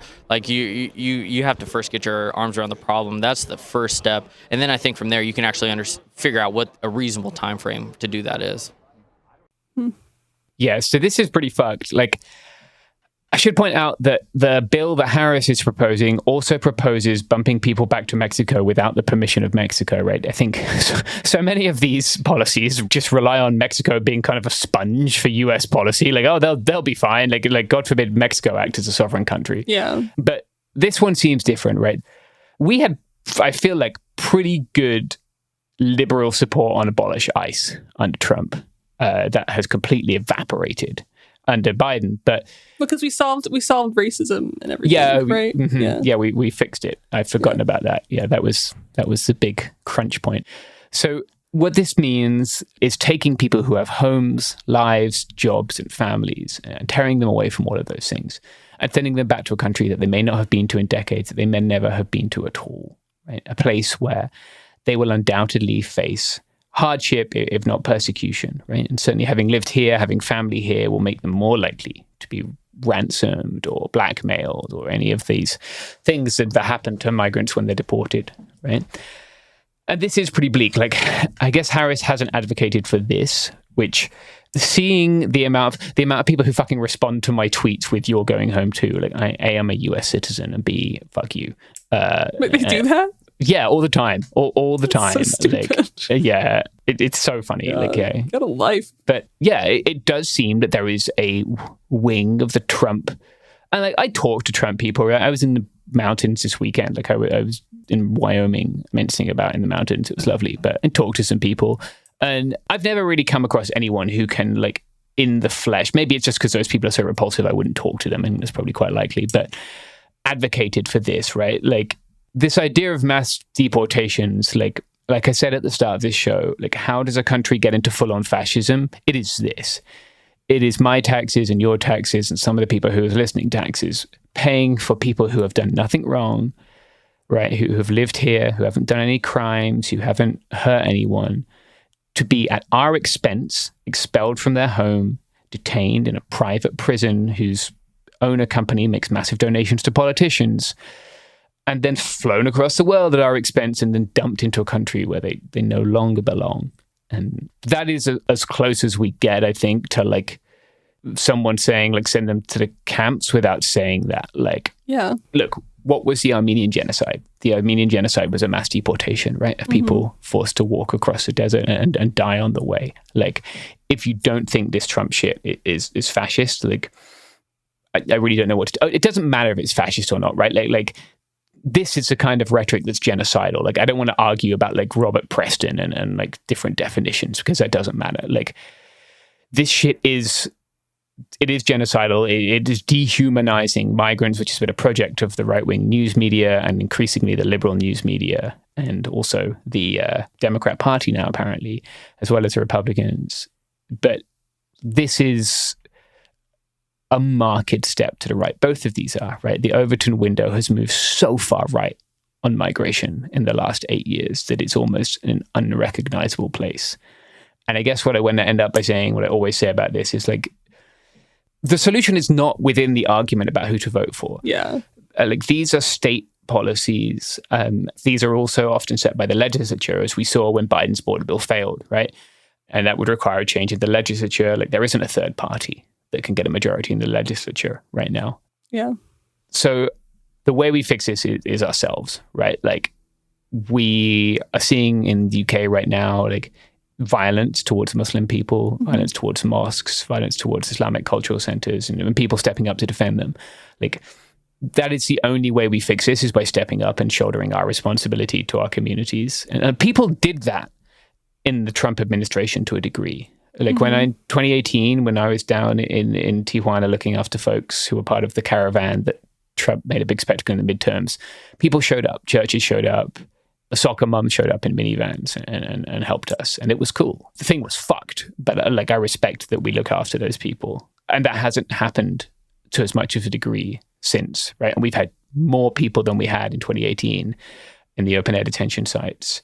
And so like, I guess where I want to end is whoever wins, it's still our responsibility to take care of migrants, because neither of them is going to. And we are continuing with policies that will accelerate climate change. We are continuing with policies that will impoverish people all over the world and enrich people who are already super wealthy. And those things will continue to drive migration. We can't change those things in an actionable amount of time. But what we can do is try our best to meet people who come here with kindness. And so, yeah, I would urge you to do that, I guess. If you want to volunteer, you can email Al Otro Lado. It's alotrolado.org. Border Kindness, always need your money. Borderlands Relief Collective, always need your money. And those are always things that you can volunteer with, or places you can send your money if you don't have your time. But you can also organize in your own neighborhood. I'm speaking to some people today who are organizing in Maryland to take care of some Kurdish refugees who I know. And they weren't doing anything a year ago, right? They saw a need and they saw it being unmet and they realized that they could meet it. And they've made a huge difference to people's lives. So wherever you are, there are migrants in your community, and you can do that too.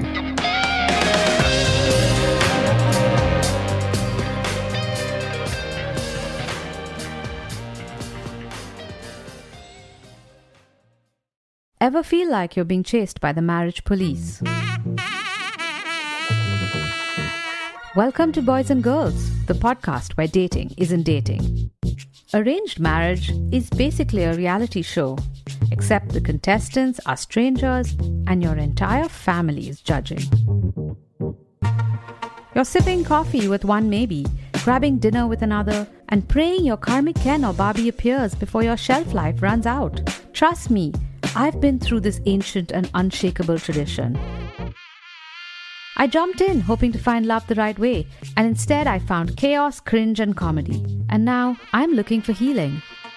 Boys and Girls dives into every twist and turn of the arranged marriage carousel. The meet awkward, the near misses, the heartbreak, and let's not forget all the jokes. Listen to Boys and Girls on the iHeartRadio app, Apple Podcasts, or wherever you get your podcasts. Hi, I'm Danielle Robay, host of Bookmarked, the podcast by Reese's Book Club. And this week on Bookmarked, we're basically hosting the ultimate girls' night. Reese Witherspoon, Jennifer Garner, Judy Greer, Rita Wilson, and Gary Rice, and author Laura Dave. These are the women behind season 2 of the Apple TV series, The Last Thing He Told Me. We're talking about turning a book into a hit show and what it really takes to bring a story to life.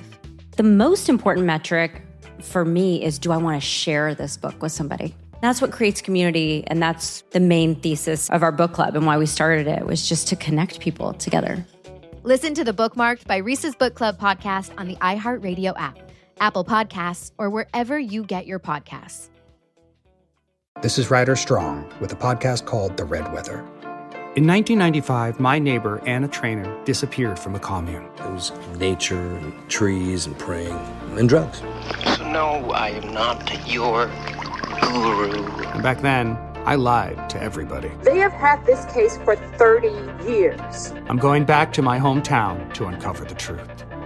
You can now binge all episodes of The Red Weather on the iHeartRadio app, Apple Podcasts, or wherever you get your podcasts. Welcome to It Could Happen Here. I'm Garrison Davis, and today I'm joined with authors Shane Burley and Ben Lorber, who have a new book out called Safety Through Solidarity, A Radical Guide to Fighting Anti-Semitism. And Shane reached out to me to talk about both the book and a variety of issues revolving around this topic. Thank you for coming on, both of you. Yeah, thanks for having us on. Yeah, thanks for having us. So a few months ago, I put out an episode looking at a genuine uptick in anti-Semitic incidents that have happened in the United States and Europe.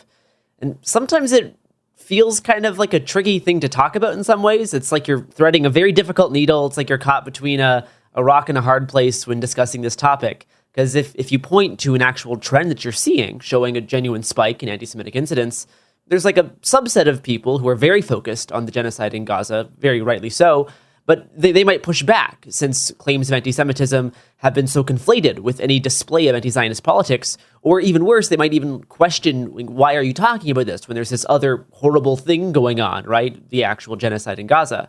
Now, I think, meanwhile, if you avoid this as a lesser or a non-issue, if you don't talk about these things, I would argue that actually strengthens the Zionist political project of tying Jewish safety solely to the state of Israel. And in some ways, I think ignoring this entire issue legitimizes a degree of criticisms that are being leveled against these massive protests and calls for a ceasefire and justice in Palestine. So I guess, how long have you been putting together this book, and how much did the war in Gaza this past year kind of change the scope of it as you were writing this? Yeah, I mean, we started, I think Ben and I started talking about this in 2019, beginning of 2020. So it was a totally different context when we started working on the book. And what we had been wanting was actually to sort of like drive a wedge into what you're talking about here, which is like that there isn't really good discourse on what anti-Semitism actually is that takes it seriously, that doesn't just kind of deflect and project onto anti-Zionism. Since Ben and I both come from like a history of organizing a Palestine solidarity movement, me with Students for Justice in Palestine on campus, Ben with Jewish Voice for Peace. So we had seen basically firsthand how accusations of anti-Semitism basically leveled just constantly at Palestine solidarity protesters. And then also in researching, covering the far right, seeing obviously the growth of anti-Semitism and white nationalism, both in the US and internationally. And that has only increased over time. So we wanted to work on something that took that seriously and also sort of revive different traditions from the left that talk about anti-Semitism, whether it's anti-fascism or different kind of Marxist trends or the Jewish left, kind of bring it to one place, talk to other folks who are also taking it seriously and weave that together. All of that is different. And before October 7th, because we were turning in the draft of our book like a matter of days after October 7th happened. Oh, wow. Like we went and talked to the publisher and we're like, well, the whole world just changed. I mean, we have to make changes about it. And so we made some and basically like addressed some questions there. And I think you can kind of see in the conclusion of like the very end of the book, kind of where we cut it off in November, December area, and sort of kind of acknowledge that things are different here. But I think that there's also bigger questions that we're talking about now that like we're doing interviews and writing articles and stuff afterwards about how that's changed. But a lot of this really, I think one thing that's important is that because we make very clear, like very incredibly clear that anti-Zionism is not the same as anti-Semitism, in a way the conversation is the same as before, because we're actually talking about where real anti-Semitism lives. And if you look at the way the discourse is now, particularly from groups like the Anti-Defamation League, is it's basically built entirely around, attacking college protests, right? Attacking these mass anti-genocide demonstrations, right? And since that's so foundationally different than how we understand anti-Semitism, there's a way in which, like, the conversation that we had in the book is sort of the same. And what do you think about this, Ben? Yeah, no, I mean, I agree that it really hasn't changed that much, even though it's just a lot bigger and more prominent. And the forces that are trying to attack the movement for justice in Palestine are stronger. They're trying to pass legislation taking away our free speech rights. They're trying to restrict academic freedom. They're trying to go after the IRS status of justice organizations. So the stakes are really high, but I think the intervention that we've always been wanting to make is to really put the conversation back where it belongs, like on the rise of the far right, on the rise of white Christian nationalism, right? Anti-Semitism is part of the right-wing worldview. It's just like the other systems of oppression, like anti-Blackness, anti-LGBTQ bigotry, Islamophobia, anti-immigrant xenophobia.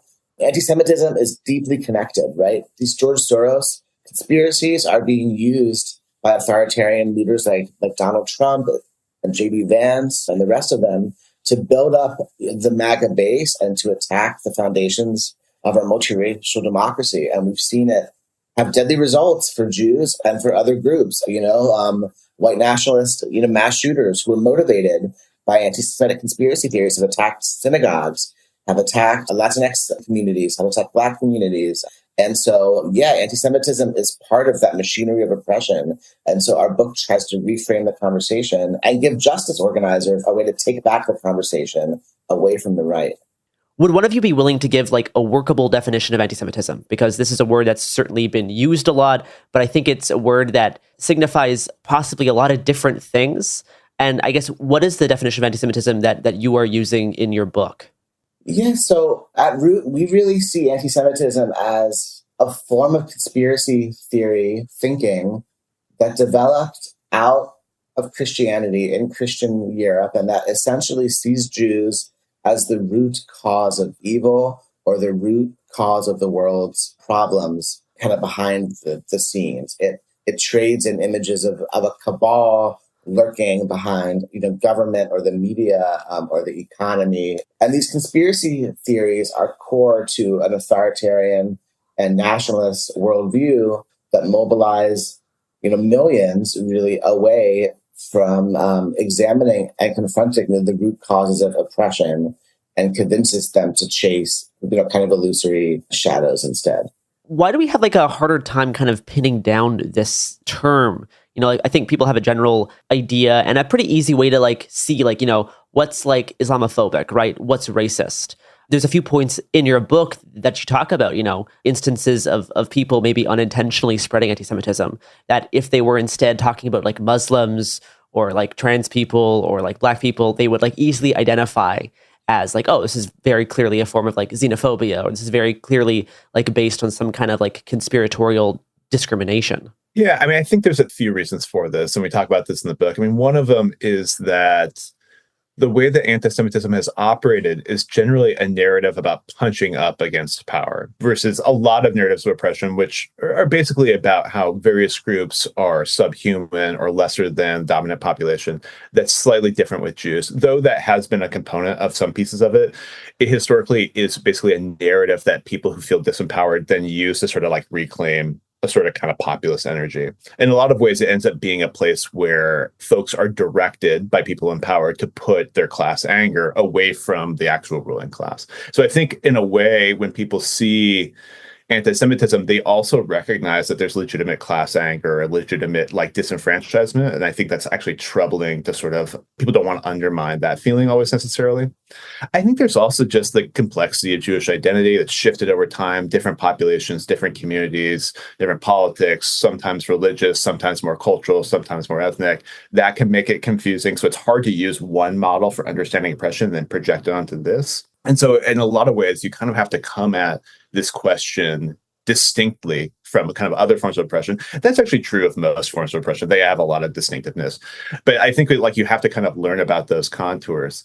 And then again, I think part of it is also that this hasn't been a big part of the left conversation in the last 20 or 30 years. It used to be more frequent that this would be like, maybe trainings and left spaces where people would talk about that. It just simply hasn't been the case that much recently. And so I think there's actually a big lack of understanding of how to like notice those things and to talk about them. And then I think weaponization has become it's not just such an overwhelming part of it, it's actually the dominating conversation on anti-Semitism, particularly in the US. So when you hear about anti-Semitism, it's overwhelmingly going to be directed by the center or the right or from institutions directed at Palestine solidarity movements. And again, people get hardened skin to that because they don't want to like give an inch on those sorts of things. And I totally understand why. And so I think that also has created that boundary of where examination would normally take place. it is interesting looking at like how much the right wing has been able to weaponize claims of anti-Semitism against the left. I think the term that you use in the book is selective outrage on anti-Semitism. Because, I mean, I was just at the RNC, and you're hearing Marjorie Taylor Greene talk about how there's like anti-Semitic protests happening around the country, and you're like, wait a minute, you're the Jewish space laser person. What are you talking about? Mm-hmm. And I think it was DeSantis who just called all university protesters Hamas. Right. Not saying that they're like Hamas, but just literally saying like these people are Hamas. Like Hamas took over university protests. And meanwhile, you would be hard pressed to find anybody on this camp talking about, the strong degree, especially considering DeSantis, the strong degree of anti-Semitic people either involved in their own campaigns or like their actual supporters. It was just a year ago where DeSantis's campaign staff released a video of him with the Sonnenrad. It's like, come on, buddy. So it is interesting how they've been able to try to weaponize those claims while completely ignoring like the structural anti-Semitism like baked into this new wave of nationalist politics that we're seeing in the United States. Yeah, no, totally. The example of Marjorie Taylor Greene is just so striking. I mean, I believe in the same day once, she called the protesters on college campuses anti-Semitic. And then she said that they were funded by George Soros, right? So Yeah. And she's using them both for the same purpose. And it's not only DeSantis and the right. I mean, Jonathan Greenblatt, the head of the ADL, I remember like a few months ago, said that students on college campuses were Iranian proxies. And when you use that language, you're basically like authorizing military counterinsurgency against protesters. It really puts Jews in danger. Not to mention Palestinians and Muslims. Basically all groups, right? Because sure, there's occasionally a stray anti-Semitic comment that shows up at protests because anti-Semitism is part of our world. There's anti-Blackness, injustice movements, anti-LGBTQ bigotry, and anti-Semitism, sure. But that's no comparison to when you have like Elon Musk, the richest person in the world, one of the most powerful people in the world, saying that Jews are engaged in hatred against whites, right? There's no comparison in terms of power and threat level. So it's really making Jews less safe. Yeah, and we also talk about the fact that because anti-Semitic conspiracy theories are such a foundational part of the right's form of populism, it's sort of how they explain kind of class anger and energy from the base, that there's really no way to detach it. And so it ends up being this foundational piece that even when they talk about Israel consistently, the way that they've built a connection with their base is by trumping up George Soros or Rothschild's conspiracy theories, or basically presenting kind of us and them populist narrative around theories about globalists and things like that. So there's really no comparison that when we're talking about anti-Semitism when it shows up on the left versus the really deeply inlaid way that it exists on the right. And like Ben was saying, right now we have a situation where the right is overwhelmingly united in support of Israel and using that as their evidence of support for Jews, and then pushing great replacement theory claims, which are inherently anti-Semitic on the one hand, or really kind of mobilizing Jews in their rhetoric for their own kind of geopolitical aims, which again is not based out of like a deeply held love for Jews. It's either built on sort of a Christian Zionist eschatology or just simply an opportunistic use of this minority group to sort of push their own political values, which itself is kind of a deeply held anti-Semitic way of treating the Jewish community. And so when we're looking at this, we can't let the rhetoric that's become the dominate actually stand for how we understand anti-Semitism because it's been so politically motivated. Yeah, I mean, as a researcher, it has been quite frustrating because I've used to, and a lot of people used to be able to rely on some degree on like data aggregates like the ADL and putting together like lists of incidents, like maps. And as I was putting together my piece looking at this uptick in anti-Semitism a few months ago, I was, looking through this ADL map and the amount of like equivocation between just a standard pro-Palestine protest that I was present at. And I was like, this was a Jewish-led protest. And having that be equivocated with acts of like actual like neo-Nazi terrorism, as well as acts of like genuine anti-Semitism from people on the left. Basically, it's resulting in like data poisoning, which makes it really hard to actually unpack some of these like larger issues that are facing both like Jewish people who are very concerned about Palestine, and people who take like the threat of like far right nationalism quite seriously. Yeah, I went through all of the ADL's 2023 anti-Semitism data with like in this project with Jewish Currents, and the reality is that the standard they use on sort of like left-oriented Palestine protests is to have almost any measure of support for Palestinians or any kind of global call for justice in Palestine that is de facto anti-Semitism. And like you said, it then overwhelms the data. It sort of shuts out other things. And the way that they even set up the reporting system just privileges those kind of protests. So it teaches, for example, they'll partner with other organizations and show people how to report. And so they'll end up mass reporting these protest events and then underreporting white nationalist incidents or like violent incidents. So what you end up seeing in their data is that they've actually undercoded white nationalist events because of the way that they kind of set up the data. Yeah. And they don't really track things like housing discrimination, workplace discrimination against Jews. Those kind of things really don't fit into their model. So what you end up with is this kind of map that just privileges people saying from the river to the sea as like this inherently anti-Semitic meme, and then undercounts like what often Jews will report as what makes them feeling unsafe, comments at work or actual pressures when buying homes, things like that. Like that doesn't really show up. Youth experiences of Jews in prison, those don't show up. So you end up with this really skewed image on what it is, where you assume that the left is overwhelmingly the responsible party, and then it actually invisibilizes a pretty growing force on the right, and even institutionally, just like in structures of kind of like American culture. So it's really hard then to say, like, well, how do I know what's actually happening here? The ADL is the largest organization. Every organization then uses their data. Where am I going? It leads you in a really big kind of a gap in how to understand what's happening. So we can look at, pretty clear evidence that there's a rise in anti-Semitism, by looking at things like street attacks or by looking at the rhetoric on the right. But it's hard to get like a clear picture of it because every organization is this oriented looking at the left.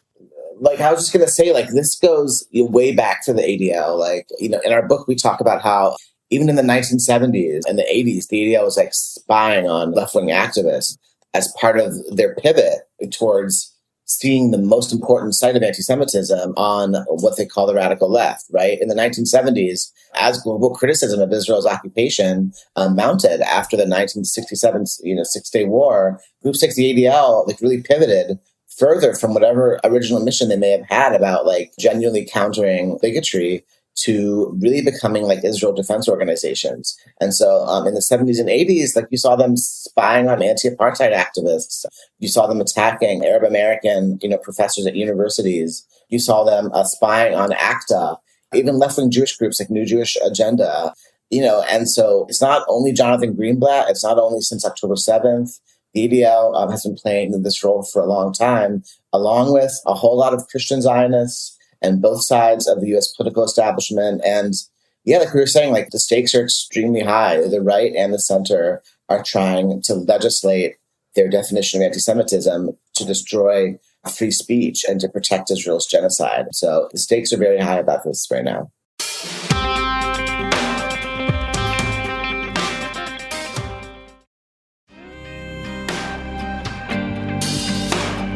I think one of the most troubling notions about how there's groups like the ADL and others that are kind of like you've said, like lobbying for legislation and trying to encourage like extreme crackdowns on human rights protests and anti-genocide protests is that this is also like materially harms a whole bunch of Jewish people who are involved in these protests and in organizing. You're trying to get the FBI to investigate Jewish people who are protesting against a genocide. And we saw this with the campus university protests. We saw this, especially at Columbia, of like a lot of these kids are Jewish people who are heavily involved in these protests.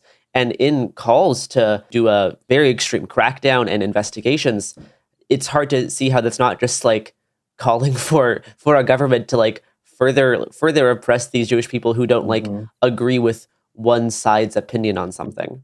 Yeah. You see it, in the most kind of ironic, twist of history in Germany, where, the state that was once a Nazi state is enforcing some of the most brutal crackdowns on Palestine solidarity speech. And Jews are disproportionately represented among the crackdown there. And so you have, German police pulling people with kippas and arresting them, shutting down events with Jewish speakers, right? So it's really like literally policing Jewish thought, right? Like we know there's over a century of Jewish opposition to Zionism and Jewish solidarity with Palestinians, and from the very beginnings of the Zionist movement, which was originally a Christian movement in Christian Europe, by the way, and we've always had long traditions of Jews who have resisted it.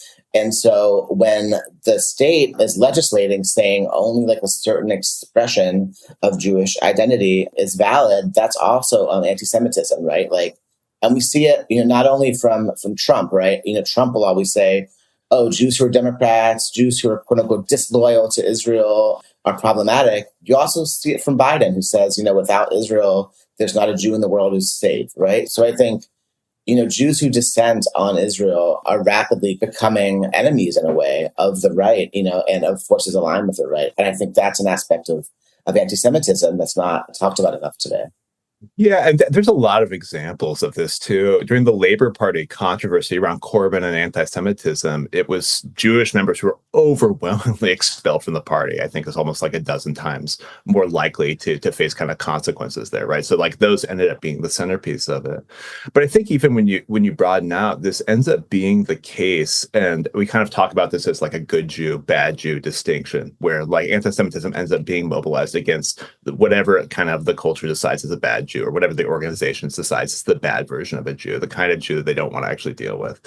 And this happens in this pro-Israel consensus, whereby Likud, Netanyahu, basically the far-right coalition running Israel right now, builds alliances that they need around the world with far-right parties in Hungary, in South Asia, India, with the Hindu nationalists, and with other places. And then those movements are pretty explicitly anti-Semitic, therefore making Jews in various countries around the diaspora less and less safe, right? And so this sort of model of making Israel the bottom line on defending against anti-Semitism is one that strengthened the right, helped to build up Christian nationalism domestically, and then that creates this kind of general culture of unsafety for Jews, where the only Jewish voices that are then held up are the ones that, justify Christian nationalism on the one hand, like you'll see at the National Conservatism Conference, or ones that are so aggressively pro-Israel that they're totally willing to partner with Christian Zionist groups or the far-right wing of the Republican Party or national conservative parties in Europe. And so this ends up as a situation where like an increasing number of Jews, particularly in the US, or Jews around the left, which again is still disproportionately Jewish, feel increasingly targeted by the political consensus. And at the same time, this pro-Israel rhetoric ends up being the de facto measure by which anyone's kind of set to. Yeah, I did like there was this part in the book where you were talking about the good Jew, bad Jew binary, specifically on the left, where there's like a minority of Jews who identify as anti or non-Zionist, who are very like celebrated, sometimes maybe even in like a tokenizing kind of way, while the rest of Jewish people who do not identify as such are belittled as unworthy or like untrustworthy, or their opinions are dismissed or seen as morally compromised on like an inherent level. And this can also be coupled with this assumption that like every Jew is a secret Zionist until proven otherwise. And you have to like get every new Jewish person you meet to like prove to you that they're not secretly a Zionist, which is, very anti-Semitic. And we also do have this good Jew, bad Jew binary mirrored in like an inverted form on the right, with Zionist Jews, being seen as the good ones, and anti-Zionist Jews have their like Jewishness questioned or are seen as like untrustworthy or inherently evil. And I do believe it is worth discussing kind of the flip side of this. And I think avoiding talking about actual anti-Semitism on the left, I think only serves to harm all of us. And I because it is something that I think is happening and I think should be talked about, even if it makes people like uncomfortable. And I think it is a mistake to assume that just because you're on the left that you're like somehow immune to anti-Semitic thinking, whether purposeful or not. Like both of you have mentioned, like we live in a society that has a great degree of structural anti-Semitism. And a lot of these people, I think, who might be attending some of these protests or might just be posting online, who knows, might not even be intentionally spreading anti-Semitism, right? But in action, that's kind of what they're invoking through like ideas of like, the Zionist cabal that secretly controls all of the media, all of the government, those types of things. We're starting to like invoke these like larger secretive organizations that are pre-planning this whole thing. And like just to some degree, from a lot of the discourse that you see, I feel like some people think they can just like control F Jews to Zionists. And like, if you're able to control F Jews to Zionists and the sentence still works, that means that you're doing it wrong. Yeah. That means that you're probably approaching this from a problematic standpoint. And there's a whole bunch of aspects about this sort of thing that you do talk about in the book, like, you know, including identifying Judaism with Zionism and how that also only hurts all of us, including this like weird uptick in like Jewish race science that you're starting to see more and more of, claiming that like all modern Jewish people only come from Europe. And it's like, there's just a whole bunch of this kind of stuff that we're all kind of pushing to the side. But I do believe it is like worth talking about in some degree, because this is going to not only harm people who are calling for an end to the genocide in Gaza, I think it does like strengthen this notion that a lot of the Zionist project is built on, which is saying that like we need Israel as a way to like secure safety for Jewish people around the world. Yeah, I think we talk about this. We have a couple of chapters that talk kind of explicitly about this at different points in history. But I think there's a tendency, and I kind of get where this comes from, to basically see any ally or any kind of voice in support of a movement as like a partner, particularly when you're trying to build like mass support against something that basically has kind of mass opposition on the other side, like liberating Palestine. But what you see oftentimes when you see a movement grow really dramatically, really quickly, is that there's just not a kind of like common baseline understanding always of that. And conspiracy theories are a great way to fill the gap on that. Yeah. And that's true of really any movement. It's just that in particular, in this case, we have this long history of anti-Semitic conspiracy theories about Jewish power in particular. And then we're talking about sort of like powerful political actors on the other. And so making clear distinctions is just not there necessarily. So, we talked with lots of folks that have been sort of litmus tested when entering kind of left spaces about Zionism. I talked to folks where other organizers asked to see their passport before they're allowed to come to meetings. It's crazy. It's wild. And you think in most other cases, people would kind of identify that as being kind of wild. We make a lot of distinctions. We talk about like the sort of difference between talking about a Israel lobby organization like AIPAC and its power, or kind of a vague, diffuse Israel lobby that kind of controls Western politics, that kind of thing. Like a parenthesis Israel lobby. Exactly. And instead talk about like, why would we understand Israel as part of kind of a Western imperial project rather than the flip side, this kind of small country controlling Western foreign policy, that kind of thing, and make a lot of those clear distinctions. And again, I think as Ben sort of suggested, like these ideas, anti-Semitic ideas, are a part of the culture. And, I've been around the left long enough to see like virulent transphobic ideas show up, to see like queerphobic ideas in general be very, very present. There's no reason to believe that anti-Semitism wouldn't show up here either, where folks are sort of like consumed by anger, what people are looking for clear answers, what people are trying to identify that. And I think the easy answer is often to paper over it. And I think what we talk about here is that exactly is what sort of pro-Israel voices want in this case, is to know that the left isn't going to deal with it. And so the alternative to that is to both like create like a sense of like, how would we confront anti-Semitic institutions and where structural anti-Semitism comes from, and then also how do we deal with that internally? And we talk with a bunch of social movements that have done that, right? Anti-fascists are actually pretty used to talking about anti-Semitism when it shows up on the left. That's pretty common. The Jewish left has talked about this historically. There's other voices. So bringing that back and sort of making that a safe place to confront, and then figure out then, where is it like, just a bad idea that you deal with and you talk about, you have like education, and where do you draw lines where like, this is now not a person that's not allowed in, or these are voices that we can't partner with, that kind of thing. I think that's something people work out on the ground. No, and you make a really good comparison in the book about how like anti-Semitic conspiracy theories inhibit a actual understanding of like the mechanisms of capital, right? Like it makes you unable to actually like analyze how capitalism operates. Mm-hmm. And similarly, having like an anti-Semitic conspiratorial view of like anti-Zionism, that also will mask the root cause of Palestinian oppression by distracting from like the very like real like geopolitical mechanisms that have caused this situation to take place. And distracting from that with like these tales of like, you describe it as like innate Jewish wickedness or a global Zionist power. And I think that's a really good understanding, because people will often like, I think have a general idea that like, yeah, anti-Semitism is like in a lot of ways used as a way to not fully confront like the mechanisms of capitalism, and realizing how it's kind of like a similar situation with Palestine is a way for people to like understand that a little bit easier. Yeah. And to like reiterate the point about how, you're not immune to anti-Semitism just because you're on the left, right?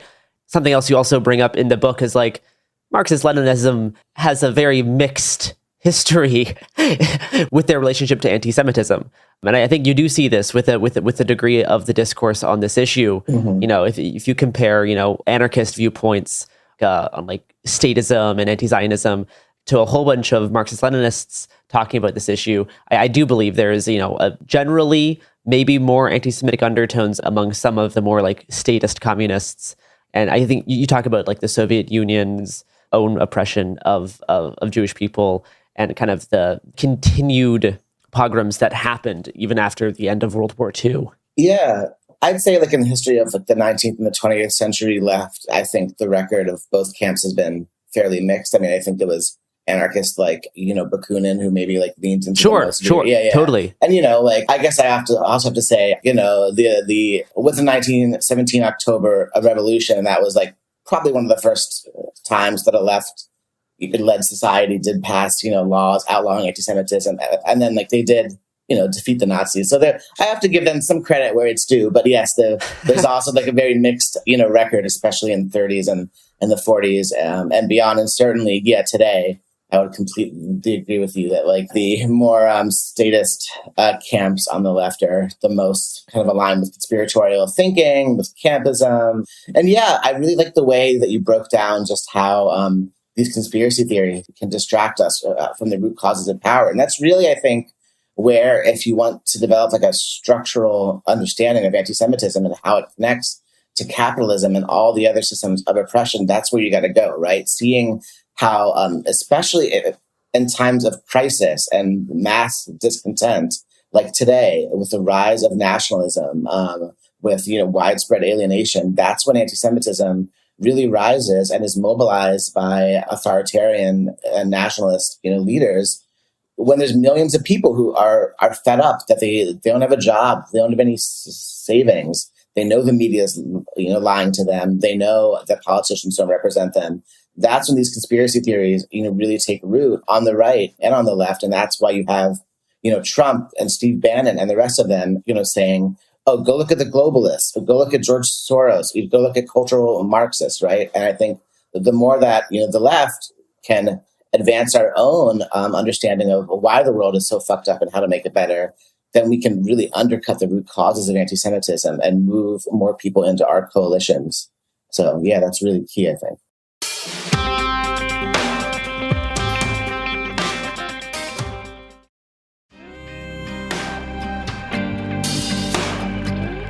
I have two examples I'd like to kind of bring up as ways to like springboard discussions on like how we can actually like handle this going forward, whether that be, if you hear someone say something at a protest that makes you think, that's a little questionable, or as ways to like actually just like continue like your own like active participation in calls for ceasefire and ending the genocide in Palestine and whatever justice in Palestine might look like. Mm-hmm. So a few months ago, I was at the Emory University campus occupation, and maybe like a week in or so, enemy of the pod, Jackson Hinkle, showed up in person, along with Hawes and a few of those kind of like cronies, right? These are people who are like conservative communists, MAGA communists. They're basically like Duginists or like third positionists. And they basically become influencers that monetize the genocide in Gaza for their own like personal political profile.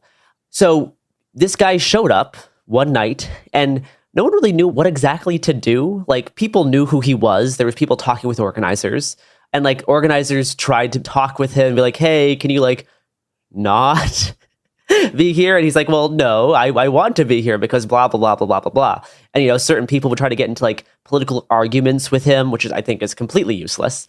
And it was kind of a weird situation. And then we learned that he was slated to speak at an event the next day. Now, it's unclear if he was kind of hijacking this event or if he was actually invited to speak. But regardless, he was going to show up and make some kind of speech at an event later that next day. So some people put together this flyer, kind of going through Hinkle's politics, his history of anti-Semitism, rabid queerphobia, racism, all these things that explain kind of who he actually is as a person. And these flyers were distributed that morning, like before he was slated to speak around the venue. As he went up on stage, a decent number of people in the audience who had these flyers protested, be like, no, like you can't be here. He was escorted out of the building, and then he was escorted off of campus. And I think this was a very effective way of handling a situation like this. It didn't give him like an opportunity for like extra clicks. It wasn't a super volatile way to handle this. It was very simple. It was kind of elegant. There was just no way for him to really like weaponize this effectively. So we have something like that as a way to clamp down on people who are either disingenuous or just actually anti-Semitic, who are trying to like infiltrate or take over in some degree this kind of general call to stop the genocide in Gaza. Meanwhile, a few weeks ago, there were protests in DC as Netanyahu was speaking to Congress. And there was this video going around of people like graffitiing the fake Liberty Bell with like just pro-Palestine slogans and stuff. And like everyone was freaking out about this. Not everybody, a certain section of political people were freaking out about this. A whole bunch of other people were like, okay, well, it's graffiti on a fake bell. Who cares? But I actually watched that whole video. And after they look at the Liberty Bell, it pans over to this other monument nearby, where in big red lettering is written, Hamas is coming. And I see this as a pretty bad way to handle a situation like this. Because from what I can tell here, all that matters is just being like edgy and freaking out libs. And it kind of destroys any ability to cultivate forward momentum. It's like they're doing it just so that Democrats will be pressured into condemning it to reinforce like their own hopelessness, performative spiral of doing nothing but edgy graffiti as political praxis. And I see this as kind of a general pattern of people trying to establish themselves as like the most radical and using that as a weapon against anyone else. And it's just like a form of political posturing. It's hardly any different from posting a black square on Instagram. They don't want any actual movement or any actual change. They want to be the coolest, most correct people as the world ends. It's kind of like a cowardly way out. Because as you point out in the book, it's kind of hell to actually have to deal with and work with people who have some degree of like morally compromised politics. And that actually requires like caring about the ends. But it's the means that make you look cool. Things like this are kind of bound to happen at any kind of protest that has more than 50 people, right? There's going to be someone who does something that the main protest is not aligned with. And on that note, like, what advice would you have to people who are attending these protests and you see someone who maybe does something that's a little bit questionable, whether that be, like harassing just a random, like visibly Jewish person or, writing graffiti on a synagogue, right? These types of things that are like really not helpful and actually kind of do display a degree of maybe like coded anti-Semitic motivation.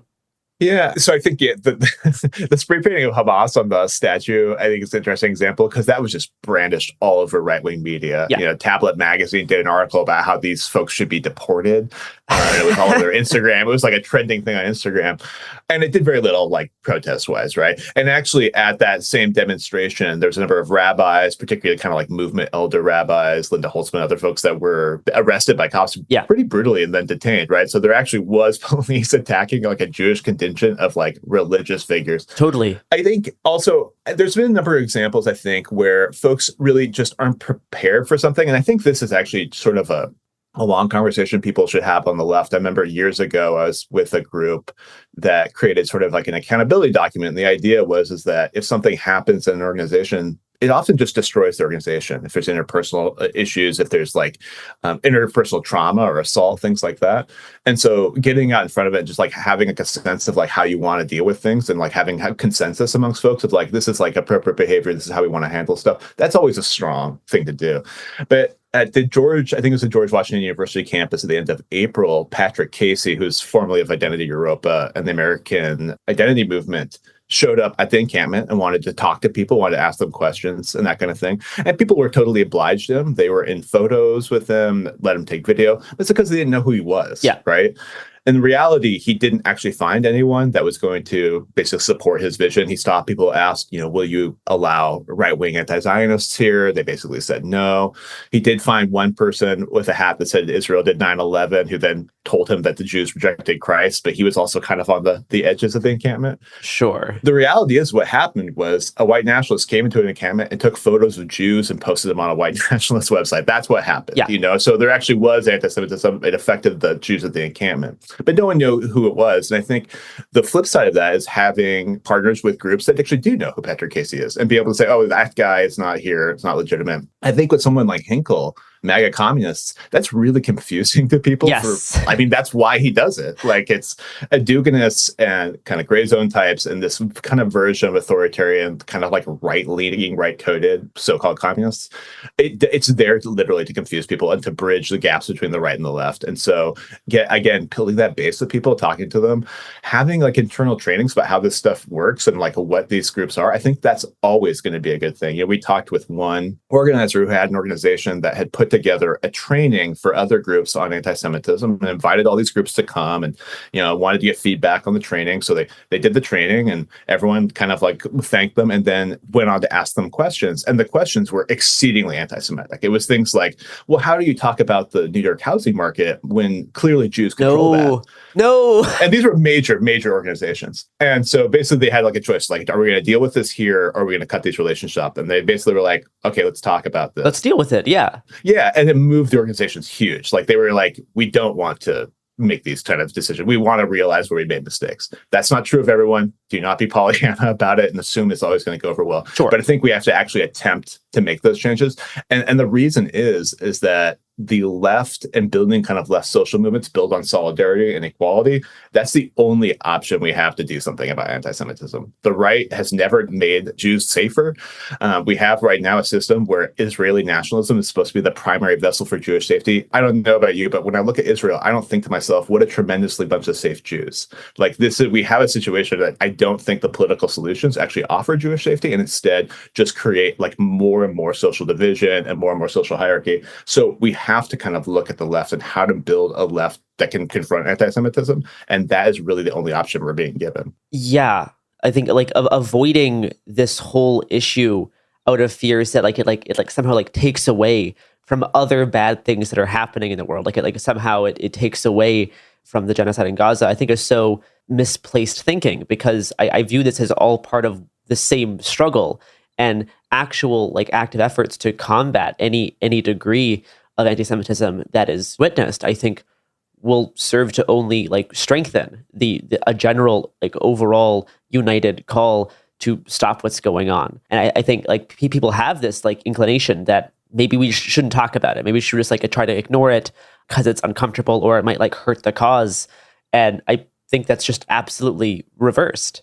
I think, like you said, like making inroads with like anti-fascist researchers to help like identify, when these things are happening, who bad actors might be, people that might try to Trojan horse certain issues to kind of alter a popular movement is all great ways to start. Ben, do you have any other kind of thoughts on how to handle this like unique political moment? Yeah, no, I mean, I've been around Palestine solidarity movements for over a decade. I remember a decade ago, I was at a rally and, most of the signage there was really inspiring and awesome. But at one point I saw a sign that showed kind of a hook-nosed Israeli soldier who was feasting on children's blood. And it was okay, this is definitely...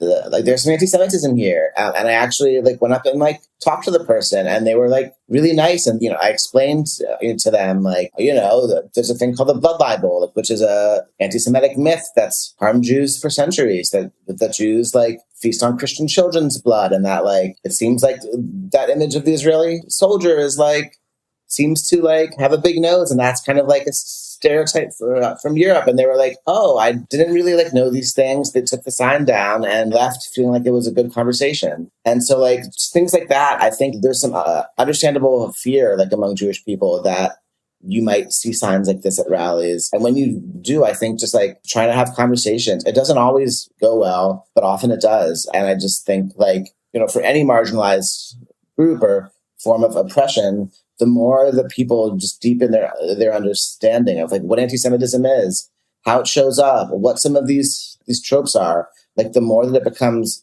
normalized, the more that it will become second nature to people, and people won't be as afraid to talk about it. There won't be this kind of like weird silence around it. Like, and there's some anti-Semitism in that silence, to be clear. Like for any kind of oppression, if you thought, oh, people don't want to talk about like anti-Black racism in the movement, that itself is part of anti-Blackness, right? So we should be clear. And I also think, like you're saying, the fact that so often like accusations of anti-Semitism are weaponized against our movements makes people not want to talk about it, makes people think, oh, like this is just a right-wing issue. Or if we talk about it, we're just lending credence to the right. But I think that's changing, especially with the growth of the Jewish left and with an understanding that anti-Semitism is real and needs to be tackled. And so I think, the more that things keep changing, this conversation will be a lot easier. Yeah.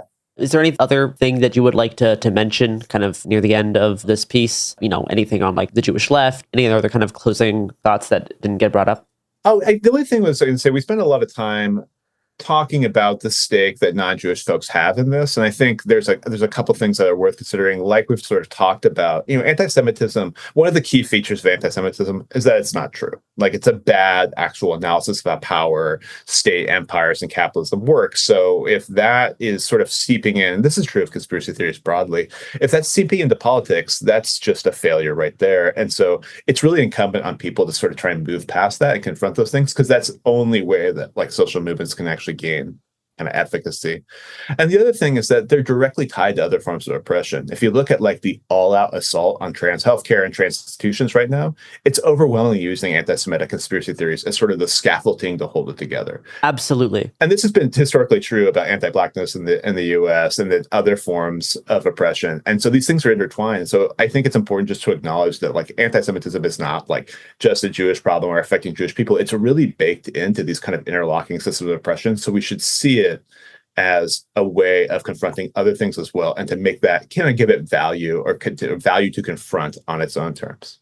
Yeah. And I think this book came out really at a moment when like these conversations are needed more than ever. And also at a moment when the Jewish left is just growing by leaps and bounds. And I think to end on a hopeful note, and that gives me a lot of hope, along with the growth of the left, more broadly, right? Surging to the streets in support of Palestine. We're seeing like new generations and folks across all generations in Jewish communities who are building new ritual modalities, new modes of Jewish identity, new politics, who are really questioning old ways of doing things and really building a Jewish future beyond nationalism and militarism, and connecting our struggles with all other struggles as they've long been connected. Like the Jewish left has been around for a long time. And so, we're really living at a historic moment, both around this issue and around all of our movements in general. So that gives me a lot of hope. Thank you both so much for coming on to talk about these not very fun topics. I spent 2 hours this morning reading through the book. It was very good. I strongly recommend people read it, especially considering everything that's happened like these past 8 months. I think there's a lot of very good insights in there. Where can people find a copy of Safety Through Solidarity? I think you can pick it up anywhere. Appreciate the kind words. Appreciate you having us on to talk about it. We've been directing folks to sort of like movement bookstores, and we've been partnering with a bunch of them, So I think like local rad bookstores are always a great place. We have to like actively sustain those places and be a part of them. So I think that's a great place to do it. And also kind of requesting them at libraries, sort of like pointing folks to both of those things. So that's a great way to support the book. Great. Really appreciate you having us on, Garrison. It's been a great conversation. Really appreciate all the work you do. So it's really good to be connected. All right. Thank you so much.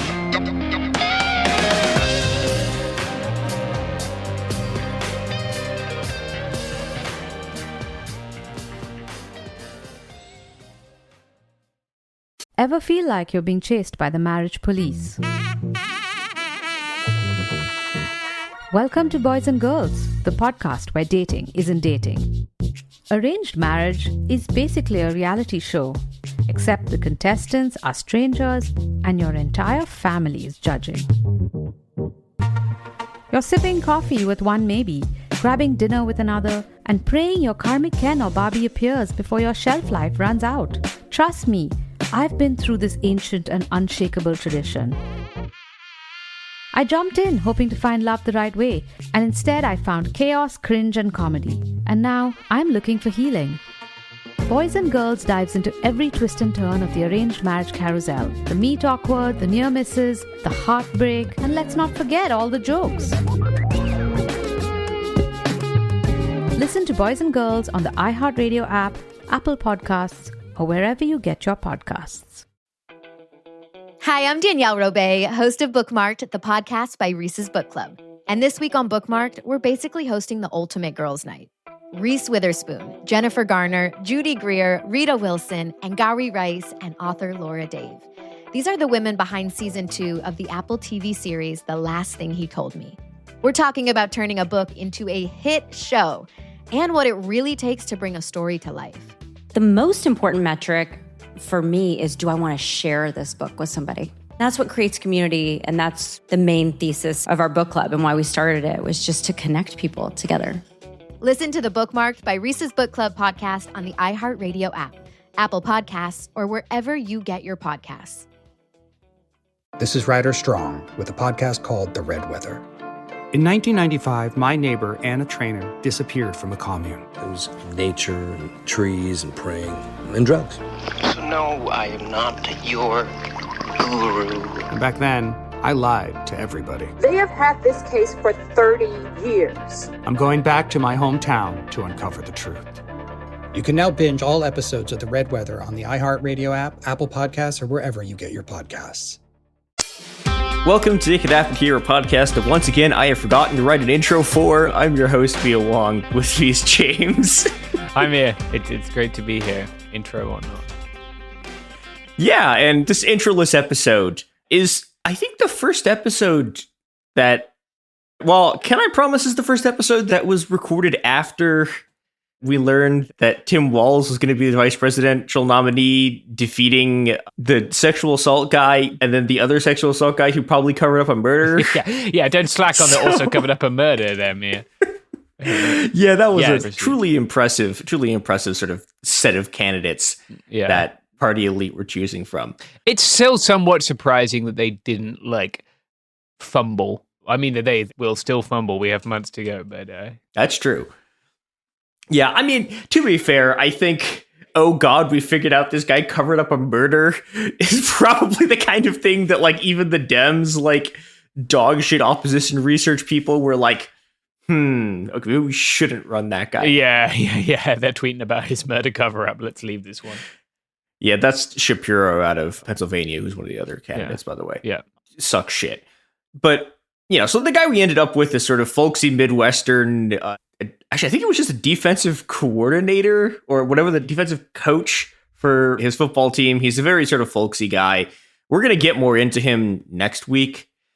But the thing that I wanted to sort of start our discussion about the vice presidential candidates with is attempting to reconcile something that I've seen a lot of discussion about and sort of, kind of confusion to some extent about how do you actually make sense of the sort of two halves of Tim Walz's record, right? Which on the one hand, he's signing a bunch of extremely progressive sort of welfare legislation while being the governor of Minnesota, including things like universal free school lunch.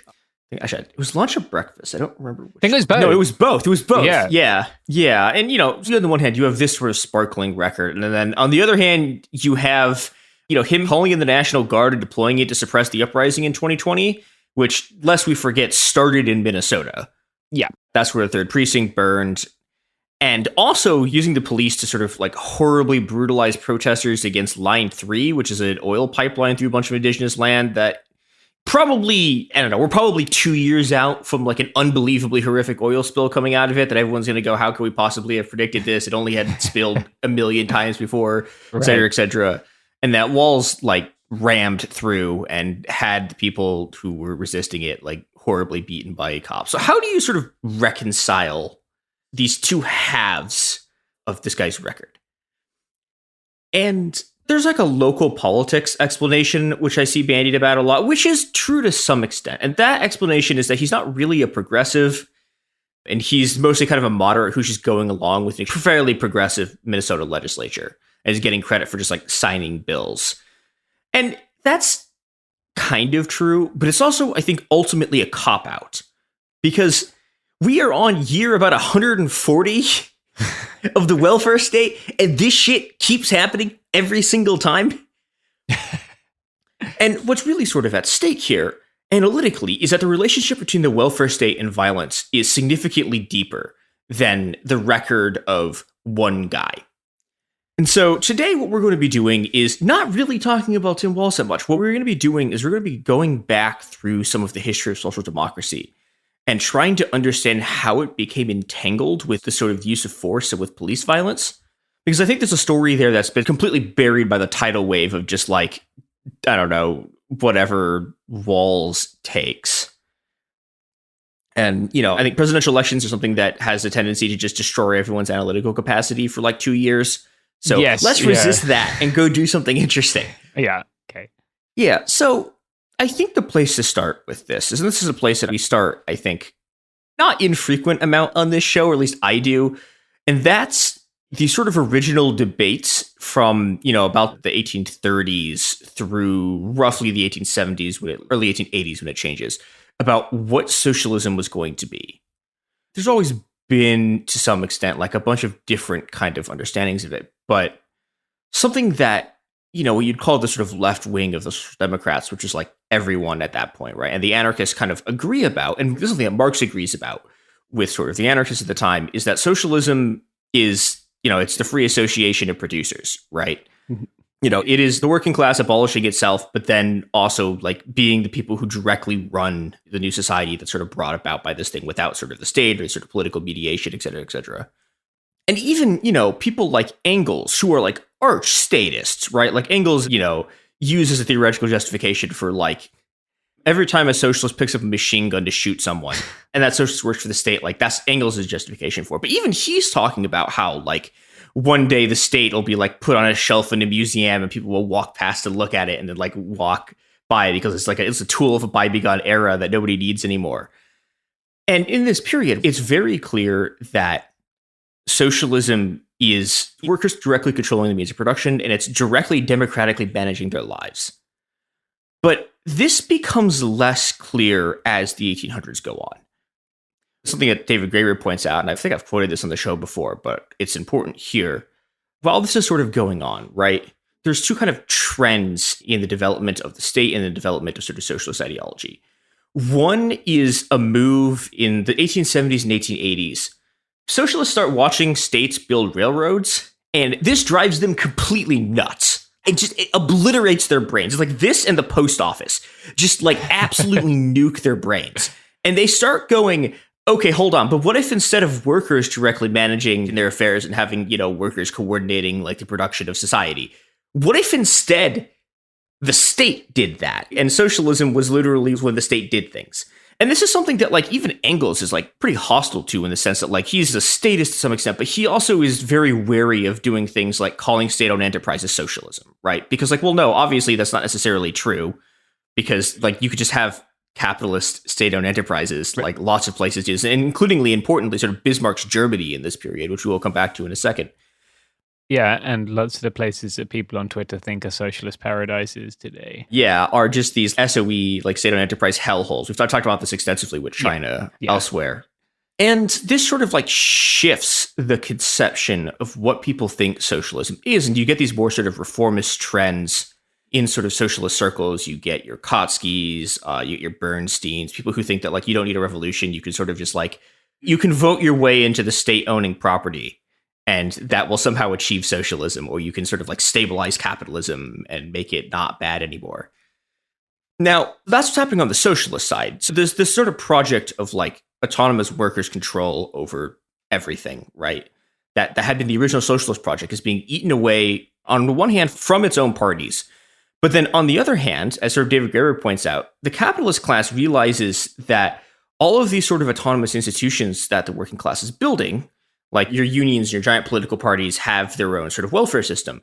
The state realizes that you can replicate these and use it as like a direct buy-off to stop these people from revolting. I'm going to read a passage from David Graeber's The Utopia of Rules. Otto von Bismarck's reaction to socialist electoral success in 1878 was twofold.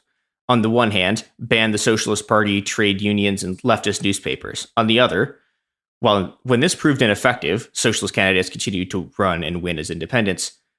To create a top-down alternative to the free schools, workers' associations, friendly societies, libraries, theaters, and the large process of building socialism from below.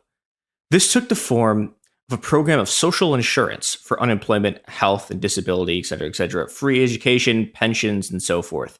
Much of it watered-down versions of policies that had been part of the socialist platform, but in every case, carefully purged of any democratic participatory element.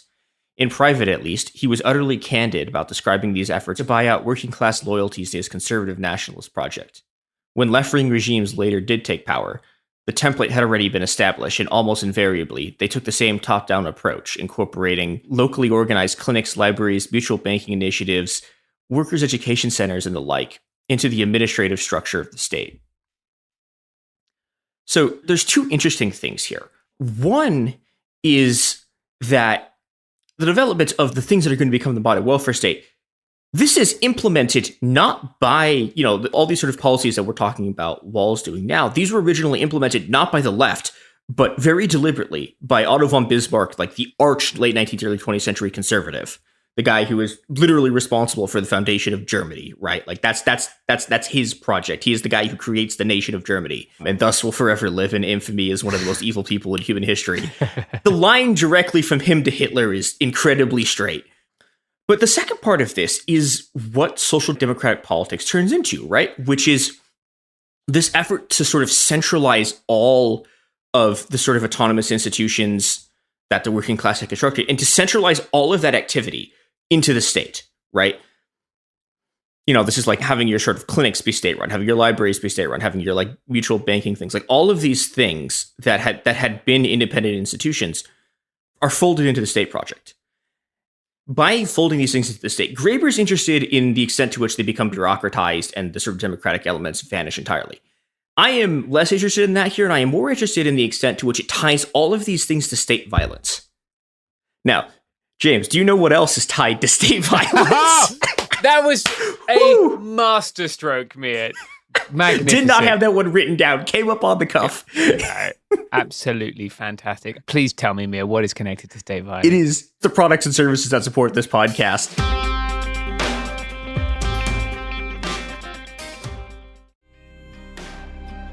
We are back. So we've gotten into sort of how these things that used to be mutual aid, right? These are these sort of programs that were, developed by working class institutions to support each other were sort of folded into the state. And now we have to get into the reverse of this process, which is how violence was folded into social democracy. In the 1800s, and this is something I think is kind of well known among the extremely nerd left, but I don't know if it's very well known outside of that. But in the late 1800s and early 1900s, everyone who is like a Marxist in any stripe is a social democrat. And this is true equally of reformists like Bernstein and also people like Lenin, right? Like the Bolsheviks and the Mensheviks both are split from like the Social Democratic Labor Party. Is it Social Democratic Labor Party? I forget the actual name of the party they split from, but it was the Social Democratic Party of like Russia, right? Yeah. This is the thing, like all of the communists and all of the socialists like split from these sort of social democracy things, which means that inherently, and this is something that you can see reflected in the ways that they come to power and in the ways that they sort of govern, Leninist communism and social democracy are both just two variants of the same thing. And you can see this most clearly through the ways they come to power, the way they embark on this project of centralizing power, violence, production, and the organization of society into the state. Both of them take power by machine gunning their enemies on the left with the newfound power of the state. Alongside the sort of Russian Revolution, there is the German Revolution. And the German Revolution is defeated when the Social Democratic Party of Germany, which had been the party of Engels, right? Like Marx, like writes stuff about their platform. Like this is the premier social democratic party in the world. They take power by stopping the revolution, slaughtering the communists, and using the sort of proto-fascist Freikorps to like just kill them all. This is how Rosa Luxemburg is killed. So the first social democratic government to like come to power in Europe since, I guess technically there was about 2 months in 1848 when there were social democrats in France, but that lasted very, very brief amount of time. But, so the first time they come to power is in Germany. And in Germany, they come to power in this bloodbath that, sort of destroys, like, the rest of this, like, armed left and attempting to centralize politics and military power in the hands of the state. This is how they defeat the revolutionary movements. In Russia, basically the same process happens, right? There's the first revolution, which is the February Revolution, 1917. And then the Bolsheviks take power in the second revolution. And the moment the Bolsheviks take power, they spend basically the entire rest of the Russian Revolution and the Russian Civil War just straight up slaughtering every single other left-wing faction in the entirety of Russia, which ends in sort of the massacre. And beyond. Oh, yeah. They kill a lot of Ukrainian leftists. They are killing anarchists from, like, Azerbaijan to, like, fucking Spain. Make a prominent appearance in Spain, killing anarchists in May 1937. Yeah, in the sort of immediate Russian context, right? This is solidified by the massacre at Kronstadt, where the Bolsheviks seal their sort of opposition to any kind of, like, autonomous working class, right? For the Bolsheviks, the working class is going to be directly subordinated to the Bolshevik Party and to that platform. And any deviation or any attempt to sort of, like, manage yourself, like, autonomously is just going to be stamped out, right? And Lenin's attempt to do this is going to be sort of, like, followed by Stalin doing this even more. Yeah. And so what you have here, right, what collective ownership is in social democracy, and this is true of both the German social democrats, who are what we think of social democrats today, right? They're sort of like electoralists, they're like capitalists, and also the Bolsheviks. What collective ownership is the state owns things, and if you try to do anything about this, they shoot you. So this is sort of the origin of, like, these two forms of social democracy. There's also sort of more liberal forms of this, right? Like, FDR does not conceive of himself as a social democrat. Like, he thinks of himself as a liberal. But the American liberal tradition is a bizarre one. But, we actually talked about this in my episode about the time that Wizards of the Coast, the creators of Magic the Gathering, deployed the Pinkertons against a guy for revealing what was in a Magic product too early. Amazing. I think it also has some roots, I think, in, like, this kind of, the examples I'm most familiar with are British, like, post 1832 Reform Act, right? Like, of, like, this paternal state benevolence, right? They all lie in the same thing, right? Which is state trying to buy off, co-opt resistance and doing so in a way that, like, it's carrot and stick, I guess. Yeah, there's elements of this in Leninism too, right? Like, Lenin's, like, great theoretical contribution to whatever is when Lenin talks about, like, trade union consciousness, people bring this up a lot because, like, yeah, like, there is obviously issues with just, like, all of your organizing being you make a trade union and then your trade union becomes the AFL-CIO and successfully overthrows Allende and installs Pinochet, right? Like, there's a thing there. But when Lenin is talking about trade union consciousness, the thing that Lenin believes is that they need, like, middle-class, petit bourgeois, like, fucking theorists to come in and teach them what socialism is. And this is an explicit part of their theory, right? And this is that same sort of paternalism, that they have to be, like, led. Even the sort of vanguard of the working class needs to be led by these, like, theorists who, I don't know, emerge from, like, Lenin's friend group in exile in Switzerland or whatever. And FDR's sort of policy works as, I think it's not really understood how similar FDR's stuff is to, like, how the New Deal seen at the time, even by people, like, outside of the country, as compared to, like, the other sort of massive social upheavals taking place, as opposed to sort of Soviet communism or even, like, fascism. Like, Nehru, the guy who was going to become, like, the founding prime minister of India, has this whole thing in, like, 1941 where he's looking at the New Deal and he's going, this is either going to produce communism or fascism. So, like, the New Deal is a fundamental rewriting of the American social contract. And a big part of it is he's doing the same thing that the Social Democrats are trying to do, which is that he's trying to centralize everything into the state. He's trying to centralize, partially, this is welfare benefits, right? He's trying to centralize, like, unions very specifically into the state. And he's also trying to centralize violence into the state, because before this, the U.S., I mean, we've talked about sort of Blair Mountain on Behind the Bastards before, right? Like, there are just open wars between the, like, literally capitalist armies and sort of union armies. Armies formed by labor unions, not like the Union Army. I feel like I need to clarify this. Yeah, the great anti-capitalists of the Union Army. And a big part of what FDR is, like, running on, like, part of his platform is, like, okay, we need to end this, like, era of gun thugs, right? Like, we can't have these fucking, like, robber barons running around with their private armies killing people. And, like, yeah, that's obviously good, right? But his solution to this is again, we're going to centralize all of that violence into the police. And unfortunately for sort of the rest of us, right? If you're going to maintain like a capitalist system, somebody has to be pulling the triggers. And that's now the police instead of these sort of like private armies. And the other part about this bargain is that the unions also have to basically disband their armies, right?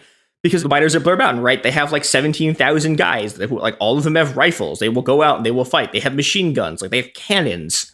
Yeah, and it's FDR who begins the gun control in the US with the National Firearms Act of 1934, right? Like they talk a lot about Prohibition era violence, right? But what happens at Blair Mountain is why you have the NFA. Yeah, and so what you have, it's the same process. The process of sort of turning mutual aid into state programs, right? Walz is very explicitly doing this, right? I saw people talking about how like, oh, he's achieved the dream of the Black Panthers like free breakfast program by like making it into the state. And it's like, no, you don't understand. The reason the Panthers were doing that was to build the roots of an autonomous society. The reason the state is doing that is so that you don't fucking revolt and you don't do 2020 again. Yeah, these are different things. Yeah, and this is something that as the US welfare state cycles through, you get various versions of this. There is another version of this that is the products and services that support this podcast by centralizing all of your money into their pockets and then using it to hire security guards.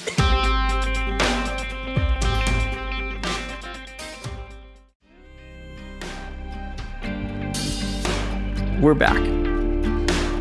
So the Great Society, which is Johnson's sort of like big, we're going to end poverty thing.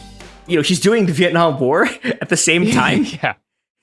So, you know, this sort of domestic kind of insurgency stuff and the centralization of state violence is now being projected out. And in the US, it's always happening, right? The US fundamentally is a project of colonial expansion, going from fucking one coast to the other, killing everyone in your path and seizing their land.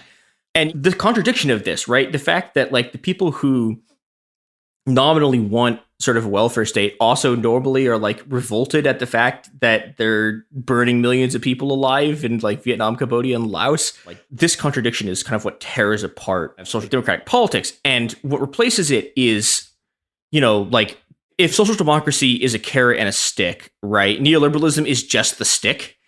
Like, it's just more prisons that hit you with the thing instead of this sort of like more genteel process of, well, we're still hitting you with the stick, but also here are these handouts if you don't like oppose us. Yeah. So we've talked about these examples. I wanted to kind of move into some more modern examples of this because I think everything I've been saying is old, right?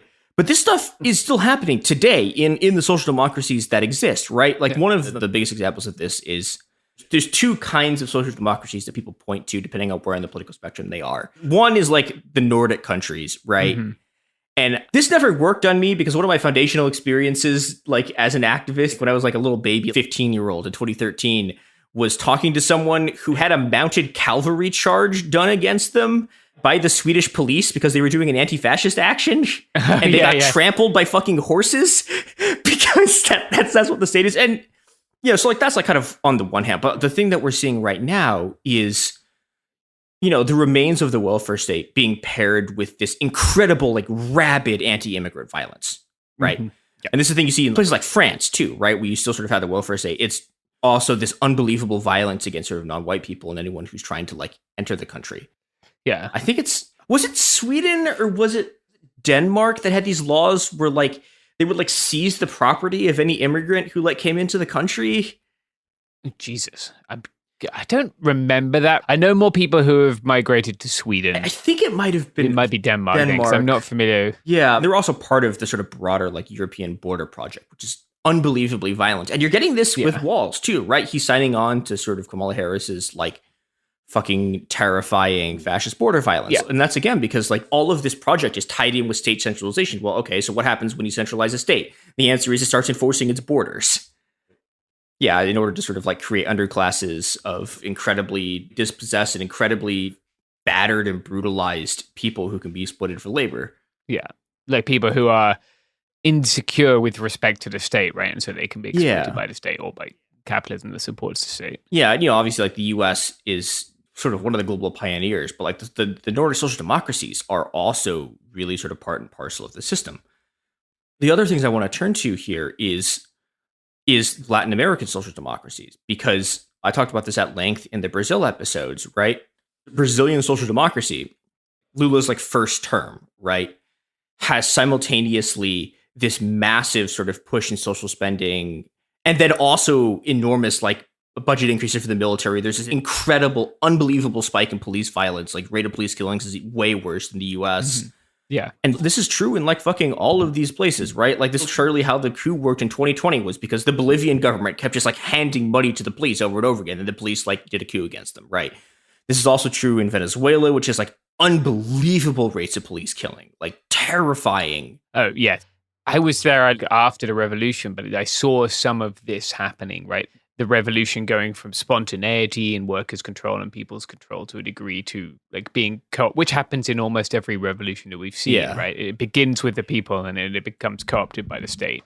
It's wild to see like the equipment and weapons of their police on one hand and then the poverty of folks that they are policing on the other hand. And then this has also been AMLO's thing in Mexico, right? Like even though he came in on the like hugs not bullets campaign, which for some incomprehensible reasons you still see like the fucking Washington Post writing about AMLO talking about how he was doing like hugs not bullets. Like there was not a single day where he implemented that shit. He came in and immediately was like, hey, the army, do you want control of even more of the country?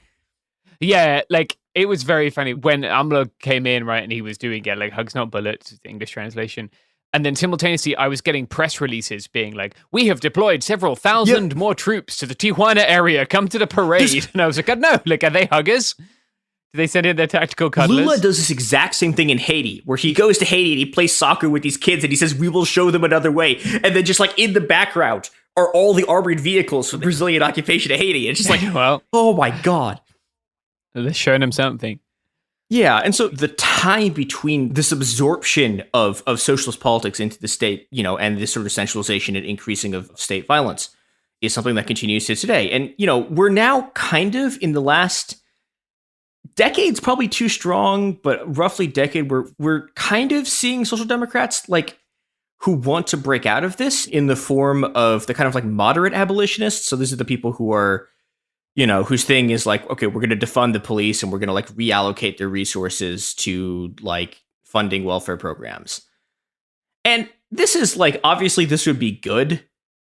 But if you know anything about what happened after 2020, none of this stuff ever happened, right? No one ever defunded the police, right? Like there was no sort of movement. Yeah, we defunded the libraries instead. Yeah. But even on a fundamental level, like I don't believe that this can work.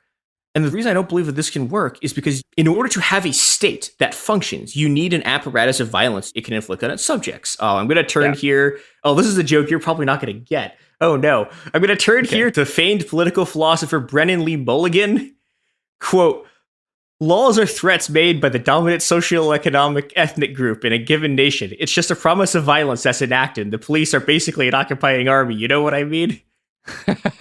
Oh, is this I'm aware of this dude. He plays Dungeons and Dragons on the internet. Occasionally he says something that's right. And, you know, the important thing about this is that, you know, without the threat of violence behind it, right, laws are just suggestions. You can't have a state without an apparatus of violence, and you can't stay in power without one. And this has always been the sort of central contradiction of social democracy, right? In order for Walz to have his sort of like pretty sparkling programs, he needs to have the cops to destroy you if you attempt to do anything different. And this is what 2020 was, right? 2020 was the most serious uprising in the US, like the most serious like challenge to the authority of the sort of draconically anti-black like settler American state, right? And it was something that promised something different. And even and that meant that everyone, whether you were a fucking like hardline fascist or, you know, you were Tim Walz, right? Your one goal was to smash it and was to deploy the state violence you had in your hands, which in this case was the National Guard, was to send them in to make sure that these people never fucking burn another police station again. And that's what happened. Yeah. It's like, obviously like the ability to have, I've been thinking about this a lot because I've been writing a book and I'm really trying to get it fucking finished. So I've been writing it a lot.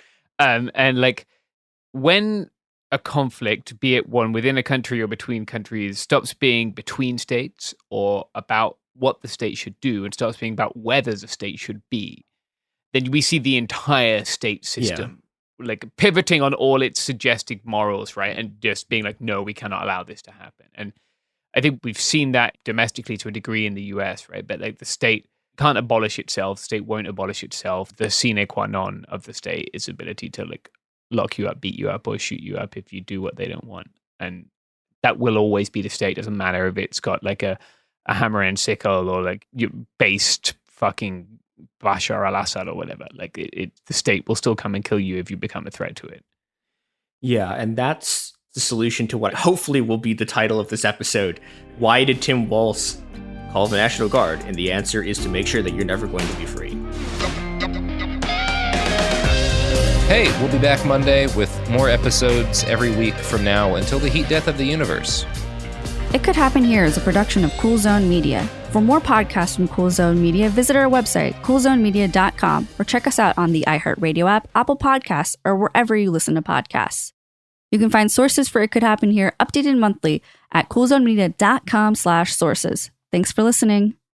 Hey everyone, it's Emily Simpson and Shane Simpson from the Legally Brunette podcast. Each week, we're bringing you true crime through a legal lens. Whether you want all the facts on the disappearance of Nancy Guthrie, or you still need to wrap your head around the Diddy verdict, we're breaking it all down step by step. And we're not just lawyers, we're also husband and wife. It makes for some pretty entertaining episodes. Listen to Legally Brunette on the iHeartRadio app, Apple Podcasts, or wherever you get your podcasts.